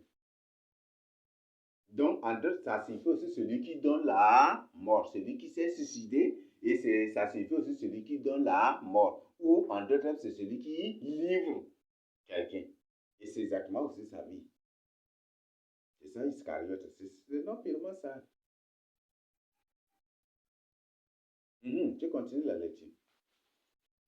Mais donnez-vous vous-même à Dieu, comme étant vivant de mort que vous étiez, et offrez à Dieu vos membres comme des instruments de justice. Offrez vos membres comme des instruments de la justice. Un instrument de la justice. Ne soit pas un instrument d'iniquité. Ne soit pas un instrument d'iniquité entre les mains de Satan. Ne soit pas du tout un instrument d'iniquité entre les mains des autorités. Ne soit pas du tout un instrument entre les mains des gens. En d'autres termes, ne soit pas une marionnette. Ne soit pas du tout un pantin. Mais sois un instrument de la justice, un instrument de la crainte de Dieu. Et c'est ce que Dieu veut pour moi de toi. Qui va nous lire le verset 15. Quoi donc? 15 à 16, oui. Quoi donc? Pécherons-nous parce que nous sommes non sous la loi, mais sous la grâce? Loin de là. Loin de là, c'est ça, non? C'est ça, n'est-ce pas? Donc Dieu nous a, parce que nous sommes des pécheurs, que Dieu nous a choisis pour ne plus continuer dans le péché en laissant les autres dans leur vie de péché. Là. Et Dieu t'a choisi pour ne plus mener une vie de péché et tu vis dans le péché. Non. Ce n'est pas, Dieu ne t'a pas appelé pour mener une vie de péché. Mais Dieu nous a appelés plutôt pour mener une vie de sanctification. Et nous allons découvrir ça aussi quelque part. Même 1 Thessaloniciens 4, je crois que du verset 1 jusqu'au verset 7, vous avez vu, non? Car Dieu nous a appelés à la sanctification. C'est ça, non? Et non à l'impurité. C'est ça, non? Donc, la Bible est claire. Oui. Ne savez-vous pas, en vous livrant à quelqu'un comme esclave pour lui obéir, vous êtes esclave de celui à qui vous obéissez, soit du péché qui conduit à la mort, soit de l'obéissance qui conduit à la justice. Mais grâce soit rendue à Dieu, de ce que, après avoir été esclave du péché, vous avez obéi de cœur à la règle de doctrine dans laquelle vous avez été instruit. C'est bon? Nous lisons, qu'une personne nous lise le verset 23. Verset 22 à 23, qui va nous lire? Du Romains 6, là, toujours. Mais maintenant, étant affranchis du péché et devenus esclaves de Dieu, vous avez pour fruit la sainteté et pour fin la vie éternelle. Car le salaire du péché, c'est la mort, mais le don gratuit de Dieu, c'est la vie éternelle en Jésus-Christ notre Seigneur. Eux-mêmes, ils répètent cela aux oreilles des gens. Que le salaire du péché, c'est la mort. Mais tu le trouves au cabaret pour lui demander de se repentir. Il dit non, c'est par la grâce qu'on est sauvé. Alors, ce sont les fils du malin. Tu n'as pas affaire à un humain normal. Tu n'as pas affaire à un humain normal. Tu n'as pas affaire à un humain normal. Donc, le péché. Une personne qui désobéit, qui tape son papa, qui tape sa maman, qui insulte ses parents, tu lui demandes de se repentir, il dit, c'est pas la grâce qu'on est sauvé. Ce n'est pas par les œuvres. Donc, ce n'est pas par les œuvres. Non. Et ce n'est pas en l'obéissance à la parole de Dieu. Donc, les œuvres dans les questions, ce n'est pas par l'obéissance à la parole de Dieu qu'il est sauvé, mais ce n'est pas la grâce. Dieu nous a appelés, Dieu nous a choisis pour nous soumettre à lui. Les gens ne comprennent pas jusqu'aujourd'hui l'appel là, le choix de Dieu sur Abraham. Les gens n'ont pas compris. Est-ce que Dieu a appelé, Dieu a choisi Abraham pour que sa postérité mène une vie de désordre? Et si Dieu n'a pas si Dieu n'a ni choisi Abraham, ni Isaac, ni Jacob pour que ça, leur postérité vive dans le désordre, comment aujourd'hui il va nous choisir pour que nous vivons dans le désordre? Jamais du tout. Il nous a pas du tout appelé à cela. Il ne nous a pas du tout appelé à une vie de désordre. Une personne qui fait du mal, qui ne respecte pas ses parents, qui ne respecte pas sa maman, qui insulte.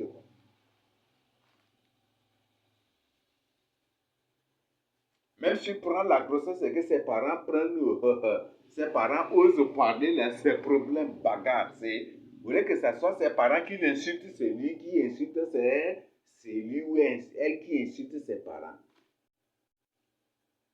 Et qui menace même ses parents. Et quand tu lui dis, mon frère, ma soeur, ce que tu fais, ce n'est pas bébé qui dit, c'est pas la grâce qu'on est sauvé, ce n'est pas par les œuvres. Comment vous trouvez cela? Vous voyez, c'est les pasteurs, comme j'avais dit, c'est les pasteurs qui corrompent l'humanité aujourd'hui. C'est ces prétendus serviteurs de Dieu qui corrompent l'humanité aujourd'hui. Je le dis franchement. Vous pouvez vous-même vérifier. Les pasteurs d'avant, quand ils prêchaient contre le péché, le monde n'était pas comme ça. C'est ça, non? Le monde n'était pas comme ça. Mais aujourd'hui, c'est autre chose.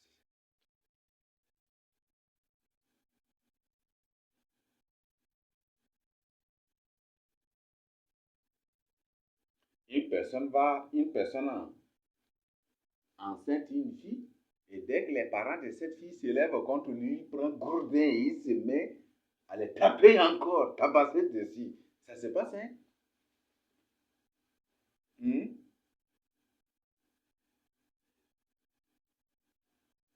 Et quand tu lui parles là, il dit, mon pasteur a dit, c'est pas la grâce qu'on est sauvé. Dieu a dit, c'est pas la grâce qu'on est sauvé.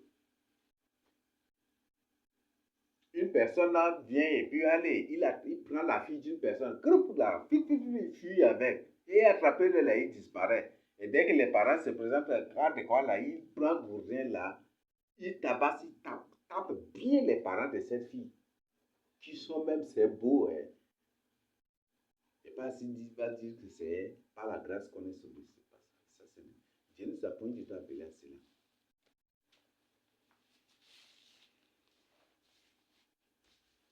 Alors, comment vous trouvez cela? Voilà, c'est ça. Je dis, c'est les pasteurs qui corrompent l'humanité aujourd'hui. Premièrement, c'est les pasteurs, ce qui fait que, au début, les pasteurs prêchaient la vérité. J'ai vu de mes yeux, je sens que témoigner des choses. Mais par la suite, c'est les autorités. Les autorités ont trouvé bon de passer par les pasteurs pour corrompre l'humanité. Ce qui fait que par la suite, les autorités commençaient par inviter les pasteurs pour des rencontres. C'est ça, non? Pour des rencontres avec les autorités. Par la suite, ce qui fait que ils ont corrompu ces pasteurs-là. Ils les ont pris directement. Les autorités ont pris ces pasteurs dans des sectes. Et aujourd'hui, la vérité, ils ne prêchent plus la vérité. Ils ne peuvent plus prêcher la vérité. Même s'ils savent, même s'ils connaissent très bien, même s'ils comprennent très bien que c'est la vérité, ils ne vont pas accepter. Parce qu'ils sont dans les sectes. Ils savent qu'ils ne seront pas sauvés. Comment ils vont laisser les autres être sauvés? Même il y a des pasteurs qui le disent. Vous savez très bien.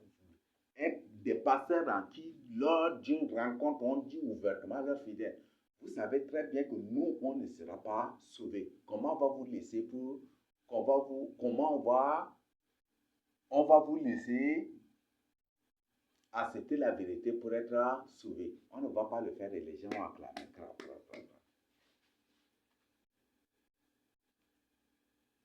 C'est des pasteurs qui ont tenu des rencontres qui ont dit cela, exposé cela. Donc, voilà ce qui se passe. Ce qui fait qu'aujourd'hui, au début, là, les pasteurs ne collaboraient pas du tout avec les autorités. Mais c'est pas la que les autorités ont mis de l'argent. Les autorités, vous voyez, même certains, même là, c'est les autorités même, qui leur ont envoyé des gens pour les persécuter. Vous voyez, les autorités, vous voyez là. C'est eux qui ont crucifié Jésus. C'est eux qui ont complété l'arrestation de Jésus. Et c'est eux qui ont condamné aussi le Seigneur Jésus-Christ à tort aussi. Et c'est la même chose qu'ils ont fait. Qu'ils ont fait avec le Seigneur Jésus-Christ, qu'ils ont fait avec les pasteurs pour les avoir. Et ils ont eu beaucoup de pasteurs. Ils les ont eu. Et par la suite, chaque pasteur a déjà pris dans le piège, va se répandre. Si tu n'es pas dans notre cercle, on ne te reconnaît pas pasteur. Est-ce que c'est à des individus de reconnaître une personne comme serviteur de Dieu? Non. Non, ce n'est pas. Non, ce n'est pas des individus. Ce n'est ni aux autorités, ni à des individus, ni à une bande de personnes de reconnaître l'Église de Christ. Non. Parce que ce n'est pas l'autorité qui va sauver l'Église de Christ. Vrai ou faux? Si une autorité reconnaît que telle là c'est l'Église de Christ, c'est que l'autorité l'a fabriqué son paradis et son ciel quelque part. Donc, dès qu'en cas de quoi, l'autorité va amener cette Église dans ce paradis, non? C'est ça, n'est-ce pas? Ah, mais l'autorité n'a pas un paradis. L'autorité n'a pas un ciel. Et il me demande de faire tout pour qu'elle reconnaisse mon Église. Je vais accepter cela. Parce que j'ai perdu le cerveau et la mémoire. Je préfère mieux qu'elle ferme l'Église de Christ que d'accepter ce qu'il me demande de faire. Oui. Parce que les autorités n'ont pas un paradis. Ils n'ont pas aussi du ciel. C'est par ça qu'ils demandent même, il faut que votre Église soit reconnue.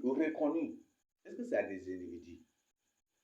Bon, si eux, ils veulent que l'Église du Christ soit reconnue, est-ce qu'ils ont un paradis qui existe quelque part? S'ils ont un paradis là, on peut accepter, puis en cas de quoi on part dans leur paradis, là, on vit avec eux, non? Ah, c'est pas ça que te demande, il faut lui dire, as-tu un paradis? Ou une autorité demande ça, vous avez un paradis ou du ciel. Parce que c'est celui à qui l'église appartient qui doit reconnaître son église. C'est pas. Et voilà, c'est comme ça que les autorités se sont au début complotés contre les vraies et véritables églises qui existaient pour les fermer à travers des pasteurs bandits et coutumiers aujourd'hui. Beaucoup d'églises ont été fermées par les autorités, c'est à cause de ça, c'est ces pasteurs-là. Bandits je les appelle des pasteurs bandits et coutumiers. Ils sont des bandits. Parce que là où je suis, un pasteur, si vous se présentez devant moi, je vais te dire tu es un bandit. Je vais lui dire ça. Et si tu refuse, je vais lui présenter les preuves aussi. Qu'il est bandit.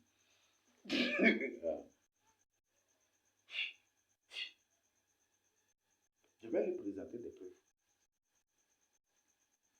Dans les formations ou tout, je vais lui présenter des preuves. Tout, et qu'il est bandit.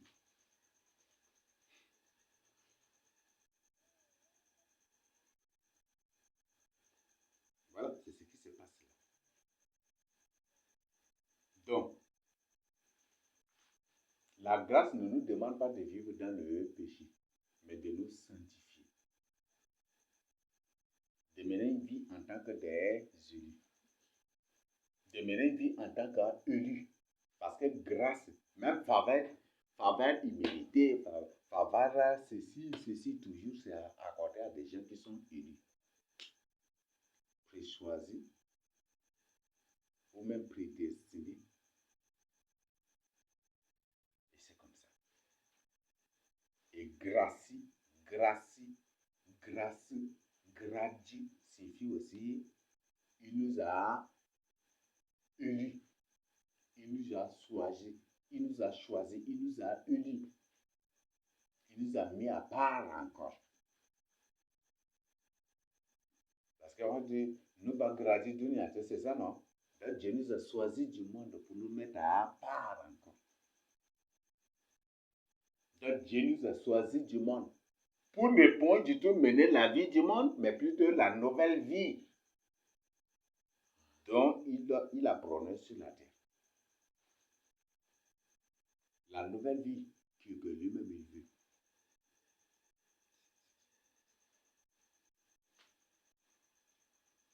Donc voilà ce que vous devez savoir. Donc soyez maintenant des... Comment dire?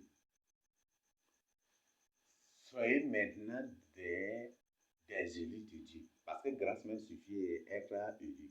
Ou un élu de Dieu, donc suffit même déjà ça. Donc, ce que vous devez savoir. Donc, il y a beaucoup d'autres références bibliques. Et si le Seigneur permet, peut-être qu'on va continuer ça prochainement. Parce qu'il y a beaucoup de références. On va trouver ça et là. Bon, pour finir, qu'une personne nous lise le verset, la personne déjà fini dans Romains, le salaire du péché c'est la mort, c'est ça, n'est-ce pas? Donc, tous ceux qui pêchent sont déjà morts. Et tous ceux qui pêchent sont des esclaves du péché. Et Dieu, Jésus-Christ, n'est pas venu pour faire de nous des esclaves du péché. Jésus-Christ n'est point du tout venu pour faire de nous des prisonniers du péché, mais plutôt des hommes libres, ou ses esclaves à lui, Jésus-Christ, Christ de Nazareth, à lui seul. Donc là, je crois que c'est clair. Donc, c'est une personne. Le but, c'est pour que toi-même, tu comprennes.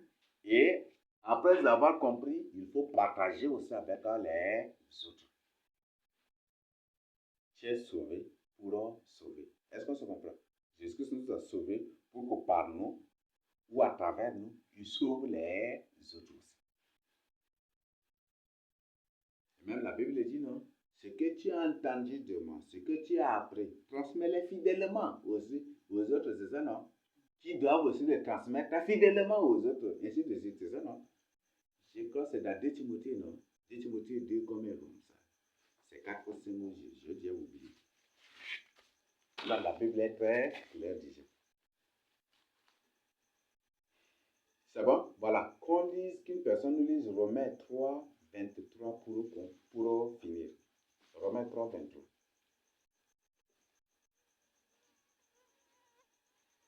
Romains 3, 23. Car tous ont péché et sont privés de la gloire de Dieu. Tous ont péché et sont privés de la gloire de Dieu. Nous sommes tous des pécheurs. Mais Dieu nous a point du tout appelé au péché. Dieu nous a appelé à la sanctification. Si tu tombes dans le péché, il faut confesser. Mais ne fais point du tout de ce péché-là. Ne fais point du tout de ce péché ton maître. Dieu a dit à Caïn, le péché couchera à ta porte, mais toi, relève la tête, sinon il va dominer sur toi. Mais quand il a refusé de relever la tête, là, le péché a fini par le vaincre aussi. Non? Donc, il faut relever. Relever la tête signifie quoi? Prendre la décision. Relever la tête signifie prendre la décision. Donc, chacun maintenant.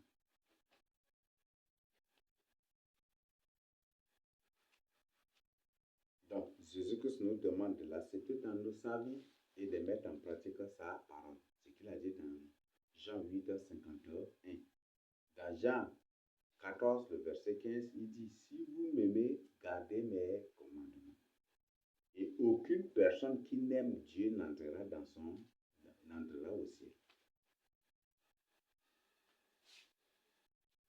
Voilà, donc ce que vous devez savoir. Donc nous sommes des élus. La grâce suffit déjà être élu. C'est ça. Suffit déjà être élu. La grâce déjà même suffit être élu. Être choisi, être élu par Dieu. Être mis à part. Dieu t'a appelé, il t'a mis à part pour le servir et toi tu retournes dans les cabarets. Toi tu retournes vers tes copines. Toi tu retournes vers tes copains. Tu retournes à tes parents comment. Ça c'est arrêté. Donc voilà la signification des choses que nous devons savoir. Bon, beaucoup de gens utilisent le mot aujourd'hui, mais ils ne comprennent pas. Et beaucoup de mots, l'antique ça fait et est à l'œuvre avec ses agents, avec ses fils, pour donner autre compréhension de ce mot-là aujourd'hui aux gens. Aujourd'hui, quand tu parles de l'amour, il y a des gens qui comprennent directement que c'est la pornographie. C'est ça, non? Quand tu dis l'amour de Dieu, là, Dieu aussi c'est un pornographe, les gens ont d'autres compréhensions aujourd'hui.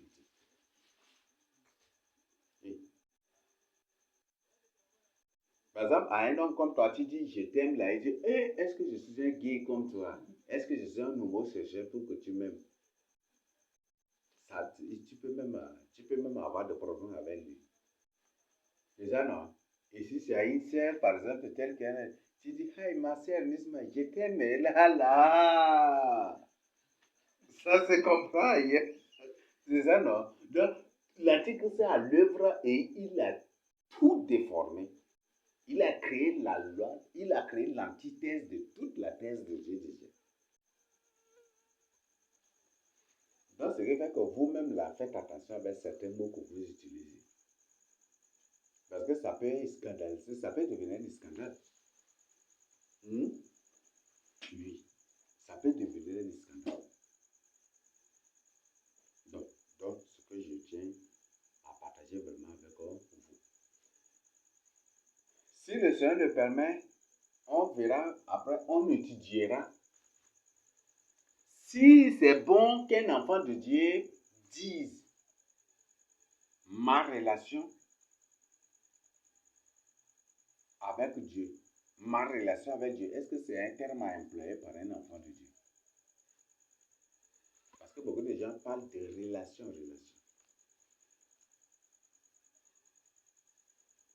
Dieu nous a nulle part demandé d'avoir des relations avec lui, mais plutôt d'être en communion et d'être en intimité avec lui. Et après, on va étudier cela. Ce qui fait éviter vraiment ces termes-là. Quand par exemple tu dis à une personne, répands-toi pour ton salut, est-ce que tu as Christ? Ou tu parles et dis, est-ce que tu connais ma relation avec Dieu? Mais c'est une relation, c'est normal, ce qui fait que ces gens sociaux ont une vie bandite, une vie désordonnée. Parce qu'ils sont en relation avec Dieu, ils ne sont pas en communion. C'est ceux qui ont cru qui sont en communion avec, c'est ceux qui ont cru qui sont en relation avec Dieu. C'est ceux qui ont cru qui sont en relation avec Jésus-Christ. Mais ceux qui l'ont accepté et qui ont foi, ceux qui l'ont accepté sont en communion avec Jésus-Christ. Et ceux qui ont foi en Jésus-Christ, ceux qui ont foi en Jésus-Christ ou à Jésus-Christ, ils sont en intimité avec Jésus-Christ. Et si le Seigneur le permet, on étudiera cela après. Si ces termes est biblique, si ces termes-là est biblique, moi je ne base pas leur tradition. J'ai déjà expliqué que la Bible a été traduite par la communauté mondiale écuménique. Donc les mots là, ils ont déchargé les mots, ils ont utilisé parfois même des mots erronés, des mots ironiques, des mots dépourvus de substance. Et le but c'est pour conduire les gens aujourd'hui au péché. Les preuves sont là. C'est en utilisant ces mots qu'aujourd'hui, eux-mêmes qui ont utilisé ces mots bancals, ces mots comment là, qui sont revenus pour convaincre les soi-disant pasteurs, les prétendus pasteurs, pour accepter l'écuménisme, de soumettre leur église au catholicisme, au pape aujourd'hui, pour la bêtise mondiale. Pour la bêtisation même mondiale aussi. C'est ça. Donc, eux-mêmes qui ont utilisé ces mots communs, là, c'est eux-mêmes qui sont revenus pour présenter les mots, pour corrompre les gens.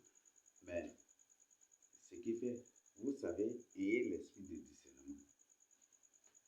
Ça va beaucoup vous sauver. Et comme c'est bon, je connais n'importe quelle personne qui a l'esprit de Dieu en lui, a l'esprit de discernement. Il ne sera pas du tout dupé. Donc, cherchez véritablement votre salut. Et après, on va étudier. Si un enfant de Dieu doit être en relation avec Dieu, ou il doit être en communion et une intimité avec Dieu. C'est ceux-là qui sont en relation avec Dieu qui font de n'importe quoi en ces derniers temps aussi, au nom de Dieu. Parce qu'ils sont en relation. On étudiera ça si le Seigneur le permet demain, ou soit autre jour aussi. Je nous partage ça. Au nom de Jésus-Christ Nazareth. Amen. Je ne sais pas s'il y a des questions.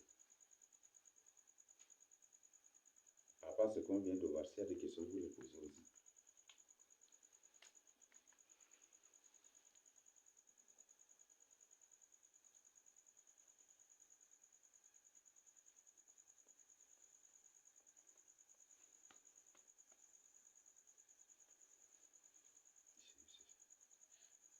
Il n'y a pas de questions.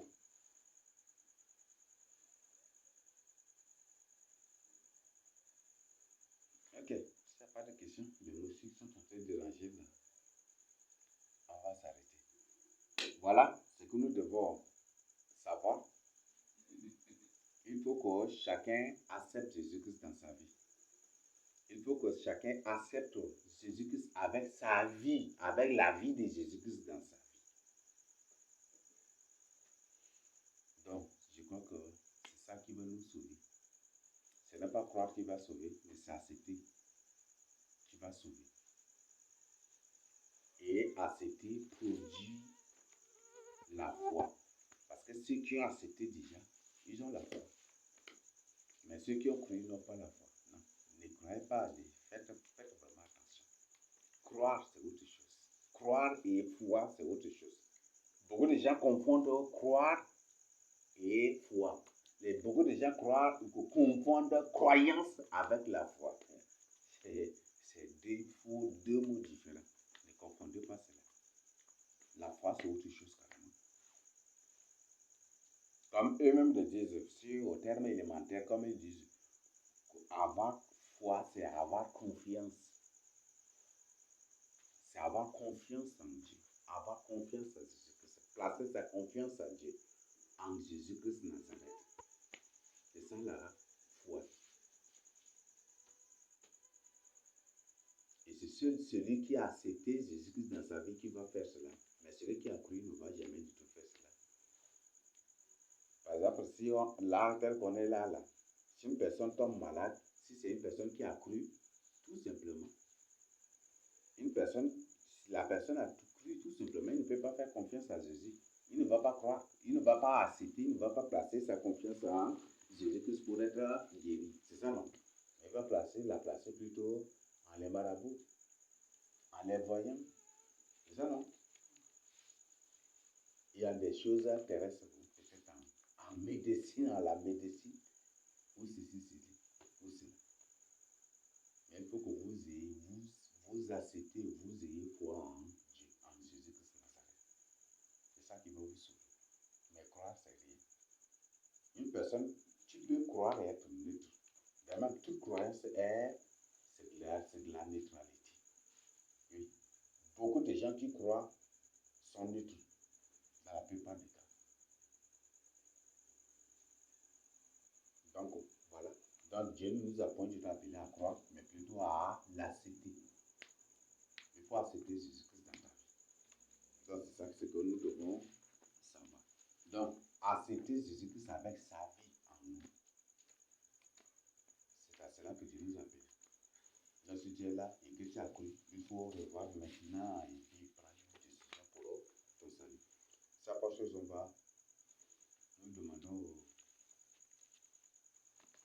diacres de lever la voix pour clore son nom. Il n'y a pas de question là? J'ai une question, mais c'est sur l'autre concernant la médecine qu'on a vu par le passé. Concernant les choses consommées en excès, je voulais savoir sur les gènes liquides comme ça. Parfois, on utilise beaucoup de citron et trucs comme ça. Si tu es en gène liquide, n'utilise jamais du tout citron.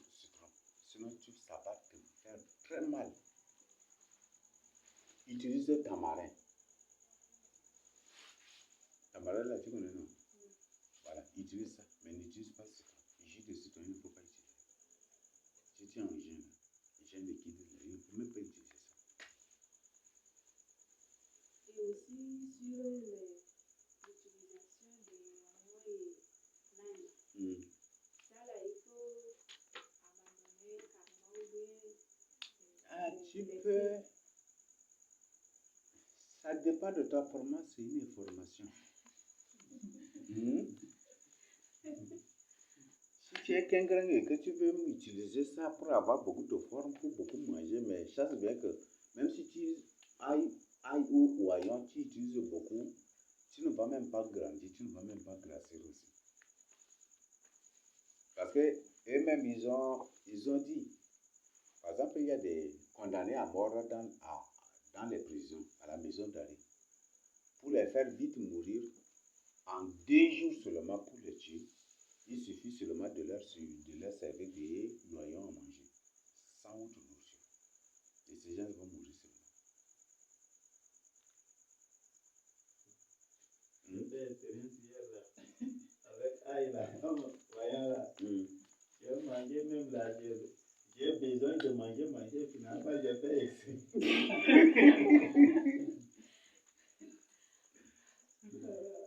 Moi je me c'est comme si tu ne ressens pas. C'est ça qui donne beaucoup de maladies aux gens, mais les gens ne savent pas. Aïe et oignon là, passe à l'autre bout. C'est ça qui donne la maladie aux gens.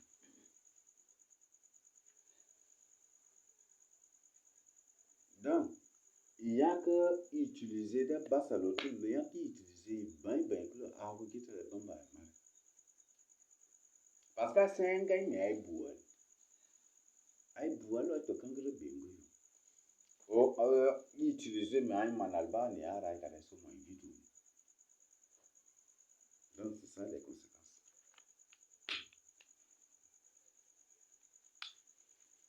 Donc, il y a que c'est très dangereux. Utiliser un gongo, c'est très dangereux. Ou on google les gens sont sexy, c'est ça. Où les gens sont kingre. Et vous allez voir, boire, non? La famille n'arrive boire. Mais vous allez voir que toutes les choses seront chères, sauf ail et oignon qui seront moins chers. Et citron et des nourritures qui vont tuer vite les gens là qui seront moins chers. Vous allez voir. Par exemple, oser. Parce qu'il y a de tout dire. Oui, c'est que vous devez bien mettre en tête. La plupart des plantes et des choses que nous avons sont des choses fabriquées dans des labos. Tout comme les fleurs aussi. Faites attention. Donc, en prison, asga yango wolo wande danga ki mer ge tol na vite. Aun yango i basa longo ya sa nada sa. Et 2-3 jours après la personne meurt. Basa longo ya na 100 yatra. Mara da dinan andi bebe mare oka tauna ganko tout et puis après la personne meurt. Et si basa lo tout mo atol de danga et tout vous croyez que en utilisant dans ta propre sauce ça ne va pas avoir d'effet sur toi.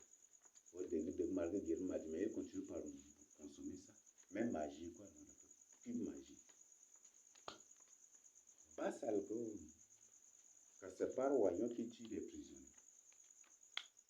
Il suffit de servir ça beaucoup à un prisonnier sans lui servir de nourriture. C'est fini. Ça, c'est très, très, très, très dangereux. Ne consommez pas cela. Avant l'enseignement concernant voyons l'autre là. Parce que là, j'ai acheté voyons là. Et concombre, quelquefois, je mélange et je mange. Ça là, c'est pire encore. Concombre avec oignon, ça là, c'est pire.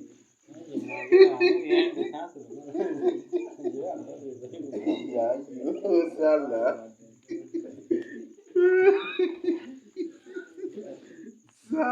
Ça, c'est pire encore alors. Et là, il y a un morceau de voyons là. Et j'ai laissé un jour, une fois rentré, j'ai pris directement, j'ai mangé là. Subitement, je sens comme si c'est douleur pointue comme ça au ventre et je suis venu rapidement prendre l'eau pour voir. Écoutez, les voyons, si tu veux tuer une personne, bon, veuillez m'excuser d'abord. Je ne veux pas que ça soit mal compris. Mais ça, c'est la technique la plus utilisée. Bon, c'est les gens même du monde qui le partagent, les militaires et les gens ça et là qui le partagent. Que s'ils veulent tuer, vu des prisonniers, ils lui servent seulement de l'oignon. Sans autre nourriture, ça seulement, ils lui servent à manger. La personne va vite mourir.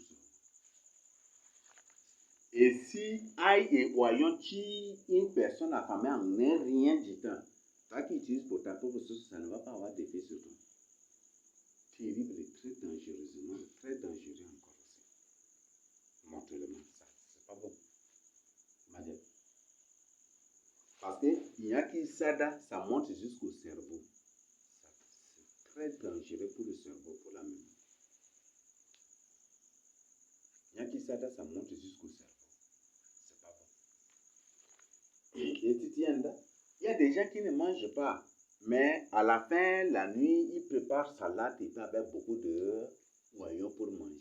Il y a des gens qui ne mangent pas, mais à la fin, ils préparent oignons là avec beaucoup de concombre, comme tu viens de le dire, pour manger.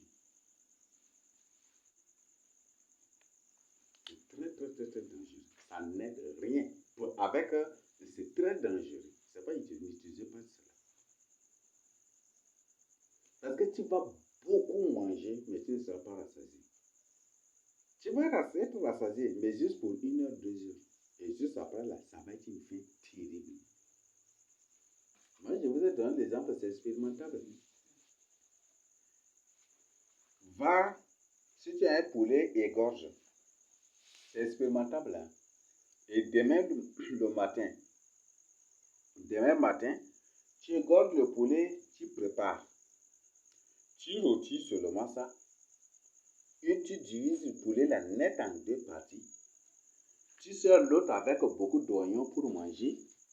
Et à l'autre, tu lui sers sans oignons pour manger.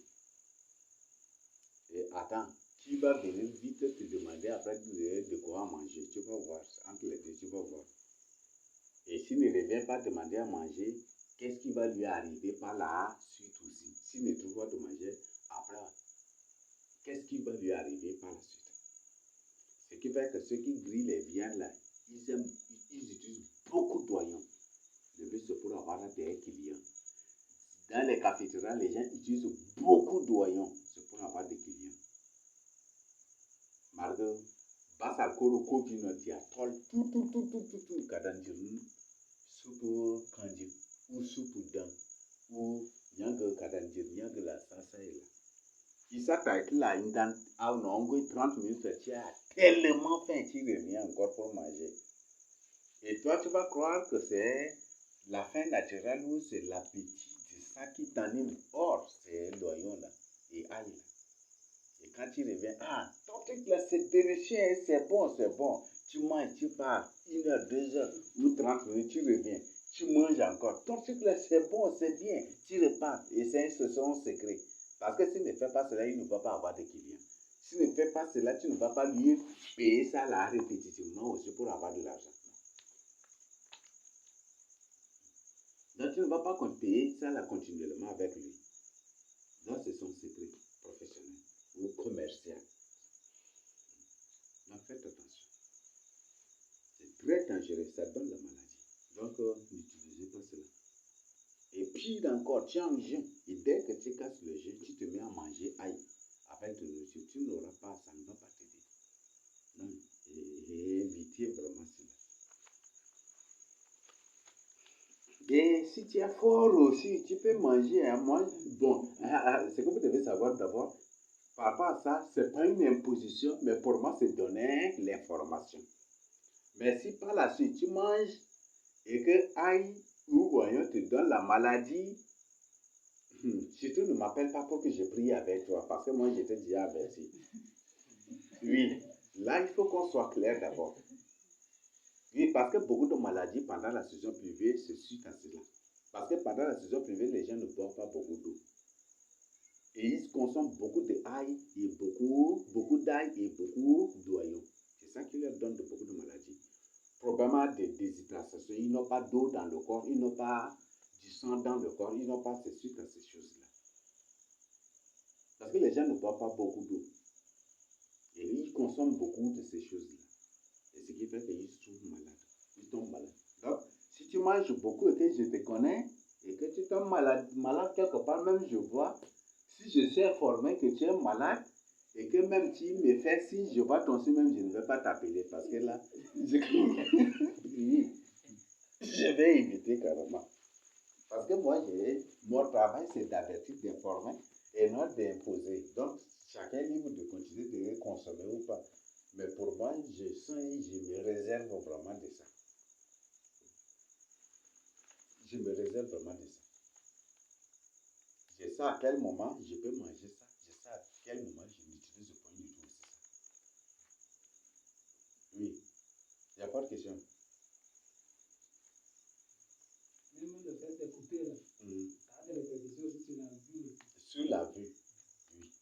Il y a des ail, il y a des oignons, même ou ail. Quand décortiquant, quand épluchant seulement là, les larmes coulent. Et non seulement les larmes, ça monte jusqu'au cerveau là-bas. Ça, c'est pas encore entré dans ta bouche, mais quand ça va entrer dans ta bouche, ça va être comment pour toi? Ça va être comment pour le corps, l'organisme? Voilà comment les démons créent, fabriquer des choses pour nous détruire. Et que nous trouvons ça bon, alors que c'est mauvais, mortel, dangereux. C'est un venin de serpent, c'est autre chose carrément.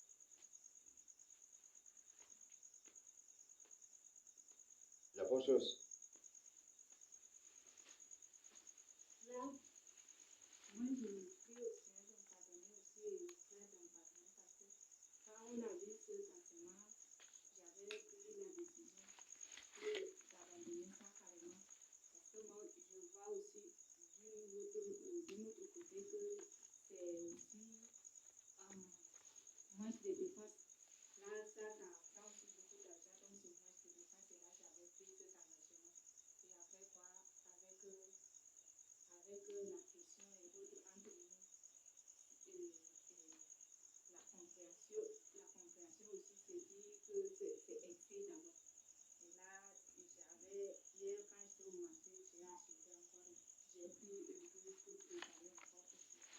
Là, j'ai pris au Seigneur de pardonner, mon frère aussi de me pardonner, que le Seigneur annule cela, efface cela dans ma vie pour toujours de l'éternité, parce que ça, je confesse cela devant le Seigneur et devant vous, au nom puissant du Sauveur Jésus-Christ. Voyons là, si par exemple tu manges aujourd'hui et que 2 jours, 3 jours même tu n'as pas faim là tu manges voyons, tu vas avoir faim pour manger après. Mais malheureusement que quand tu manges comme ça, même avec la sauce, ça va jouer vraiment aussi. Parce que lui, il faut d'abord quelque chose avant lui pour qu'il vienne rester dessus. Sinon, ça va te détruire. Ça va venir ronger carrément ton estomac. Donc, ici, il ne s'agit pas d'une question de l'excès, ni de modération, ou de ceci, mais il s'agit de quelque chose de dangereux et mortel. Et chacun, celui qui veut que tu lui prépares avec oignon, ça c'est son problème. Si c'est Ange qui te demande de lui préparer avec oignon, ça c'est son problème. Pour moi, c'est donner l'information. Et de mon côté, moi je m'abstiens vraiment de cela. Je m'abstiens. Je voudrais revenir avec la suite de ça. Il y a d'autres nourritures là encore. Mais je voudrais revenir avec la suite de cet enseignement-là. La fois passée, ça a coupé aussi. Les autres n'ont pas bénéficié, mais il y a d'autres parties là, il y a beaucoup d'autres choses là. Mais si le Seigneur permet, on le verra prochainement. C'est très dangereux. Moi, j'ai fait de cela ma première matin aussi. À chaque fois, je devais préparer, on me prépare une fois absolument d'abord. Ce que je dois, c'était que je change. C'est que la main est là. Quand ça sort, c'est une de la vie. À ce côté, c'est que ça n'est pas dit que Christ devient se coucher dans la vie. Et qu'il me bénisse pour ma ressource pour ça, merci dans le nom de Jésus-Christ. Avant, quand on préparait gombo ou mourtier là, ou gombo simple mourtier, on préparait avec les grains de néré, avec piment. Même piment, même on ne mangeait pas à n'importe quel temps aussi. Mais les gens ne comprennent pas, c'est très dangereux aussi. Il y a des piments maintenant, il y a des piments terribles. En mangeant, ça monte directement au cerveau. C'est pas bon. Et ça, c'est vraiment évité aussi. Donc, avant qu'on préparait, moi j'étais un grand cuisinier, parce que ma mère m'a tout appris. Moi, je prépare tout, presque tout. Moi, je préparais tout. On m'a tout appris, donc je prépare tout. Je préparais tout. Donc, avant, quand je prépare, je mange, c'est bien. Mais par la suite, vous savez, même chez les Sards, là, quand ail et oignon sortaient et les gens commençaient par amener, les gens vendaient ça au marché, beaucoup de gens refusaient d'utiliser ça. Est-ce que ça tue? Ça fait du mal, c'est pas bon. Beaucoup de gens, naturellement, le savent, ils disent que ça, c'est pas bon à utiliser. Mais aujourd'hui, ça s'utilise. Plus tu utilises de ail et d'oignon, plus tu n'aimes que ce qui est sucré pour manger. Ça, encore un inconvénient, je vais vous dire ça.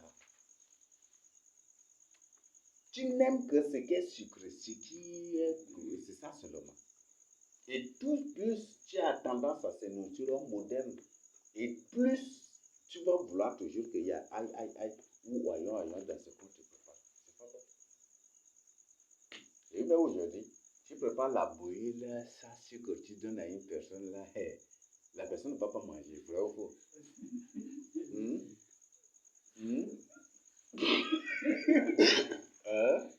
La personne voit ça comme des déchets, comme des caca, titi et de bien, non, c'est ça. Non, demain, quand avec Ange, s'il va manger bouillie sans sucre, il ne va pas manger. Donc, voilà. Ce qui fait que les gens n'aiment plus maintenant, mais c'est très dangereux. Non, ça détruit, ça dégrade. Non, bon, ça ne dégrade pas, mais ça détruit la santé. Mais de manière très subtile, c'est ça. Et parfois même de manière aussi graduelle aussi. Donc c'est pas bon. Et quelque chose qui te détruit, il faut fuir que de continuer pour te détruire toi. Même le piment. Le piment. Il y a des gens qui partent jusqu'à pour faire la sauce de piment encore. Sauce de piment. Ce piment-là qu'il fait sauce carrément. Et c'est ça avec ça qu'il mange la boule avec. On mange avec le pistache ou quoi là. Le mambéré là avec. Vous voyez ça? C'est très dangereux. Très dangereux. Évitez vraiment de telles choses. S'il y a beaucoup de maladies aujourd'hui, vous savez, une nourriture peut jouer sur ton affection, sur ton sentiment, comment? Et ça joue carrément sur ton sentiment, sur des choses. Ça dévie sur ça. Je ne sais pas comment expliquer, mais une nourriture joue sur ton affection, une nourriture. Il y a des choses que, qu'en mangeant, ça détruit même ton affection. Tu deviens naturellement, tu commences par développer et adopter autre comportement, type de comportement. Et comment, par la suite, tu vas commencer par être méchant, ceci. La nourriture que vous voyez là, ça a beaucoup d'influence. Faites attention. La nourriture, combien de fois en mangeant même une nourriture, ta forme change, ton corps, dès que ta voix change. La nourriture change de voix. Une personne qui prend beaucoup de lait, il a sa voix est différente. Une personne qui prend beaucoup de thé, sa voix est différente. Une personne qui mange beaucoup haricots avec beurre de karité, sa voix aussi est différente. Ça joue. Par exemple, tout récemment, si vous voulez, c'est expérimentable. On donne seulement un morceau d'oignon au frère Eleazar pour le manger. Dès qu'il mange, sa voix change aussi, va avoir une autre voix. Même piment, une personne qui mange du piment, là, quand il parle même de sa voix, c'est très dangereux. Oui, il n'y a pas de chose. Il n'y a pas de question. Bon, là, s'il n'y a pas de question, on se donne ici au nom de Jésus.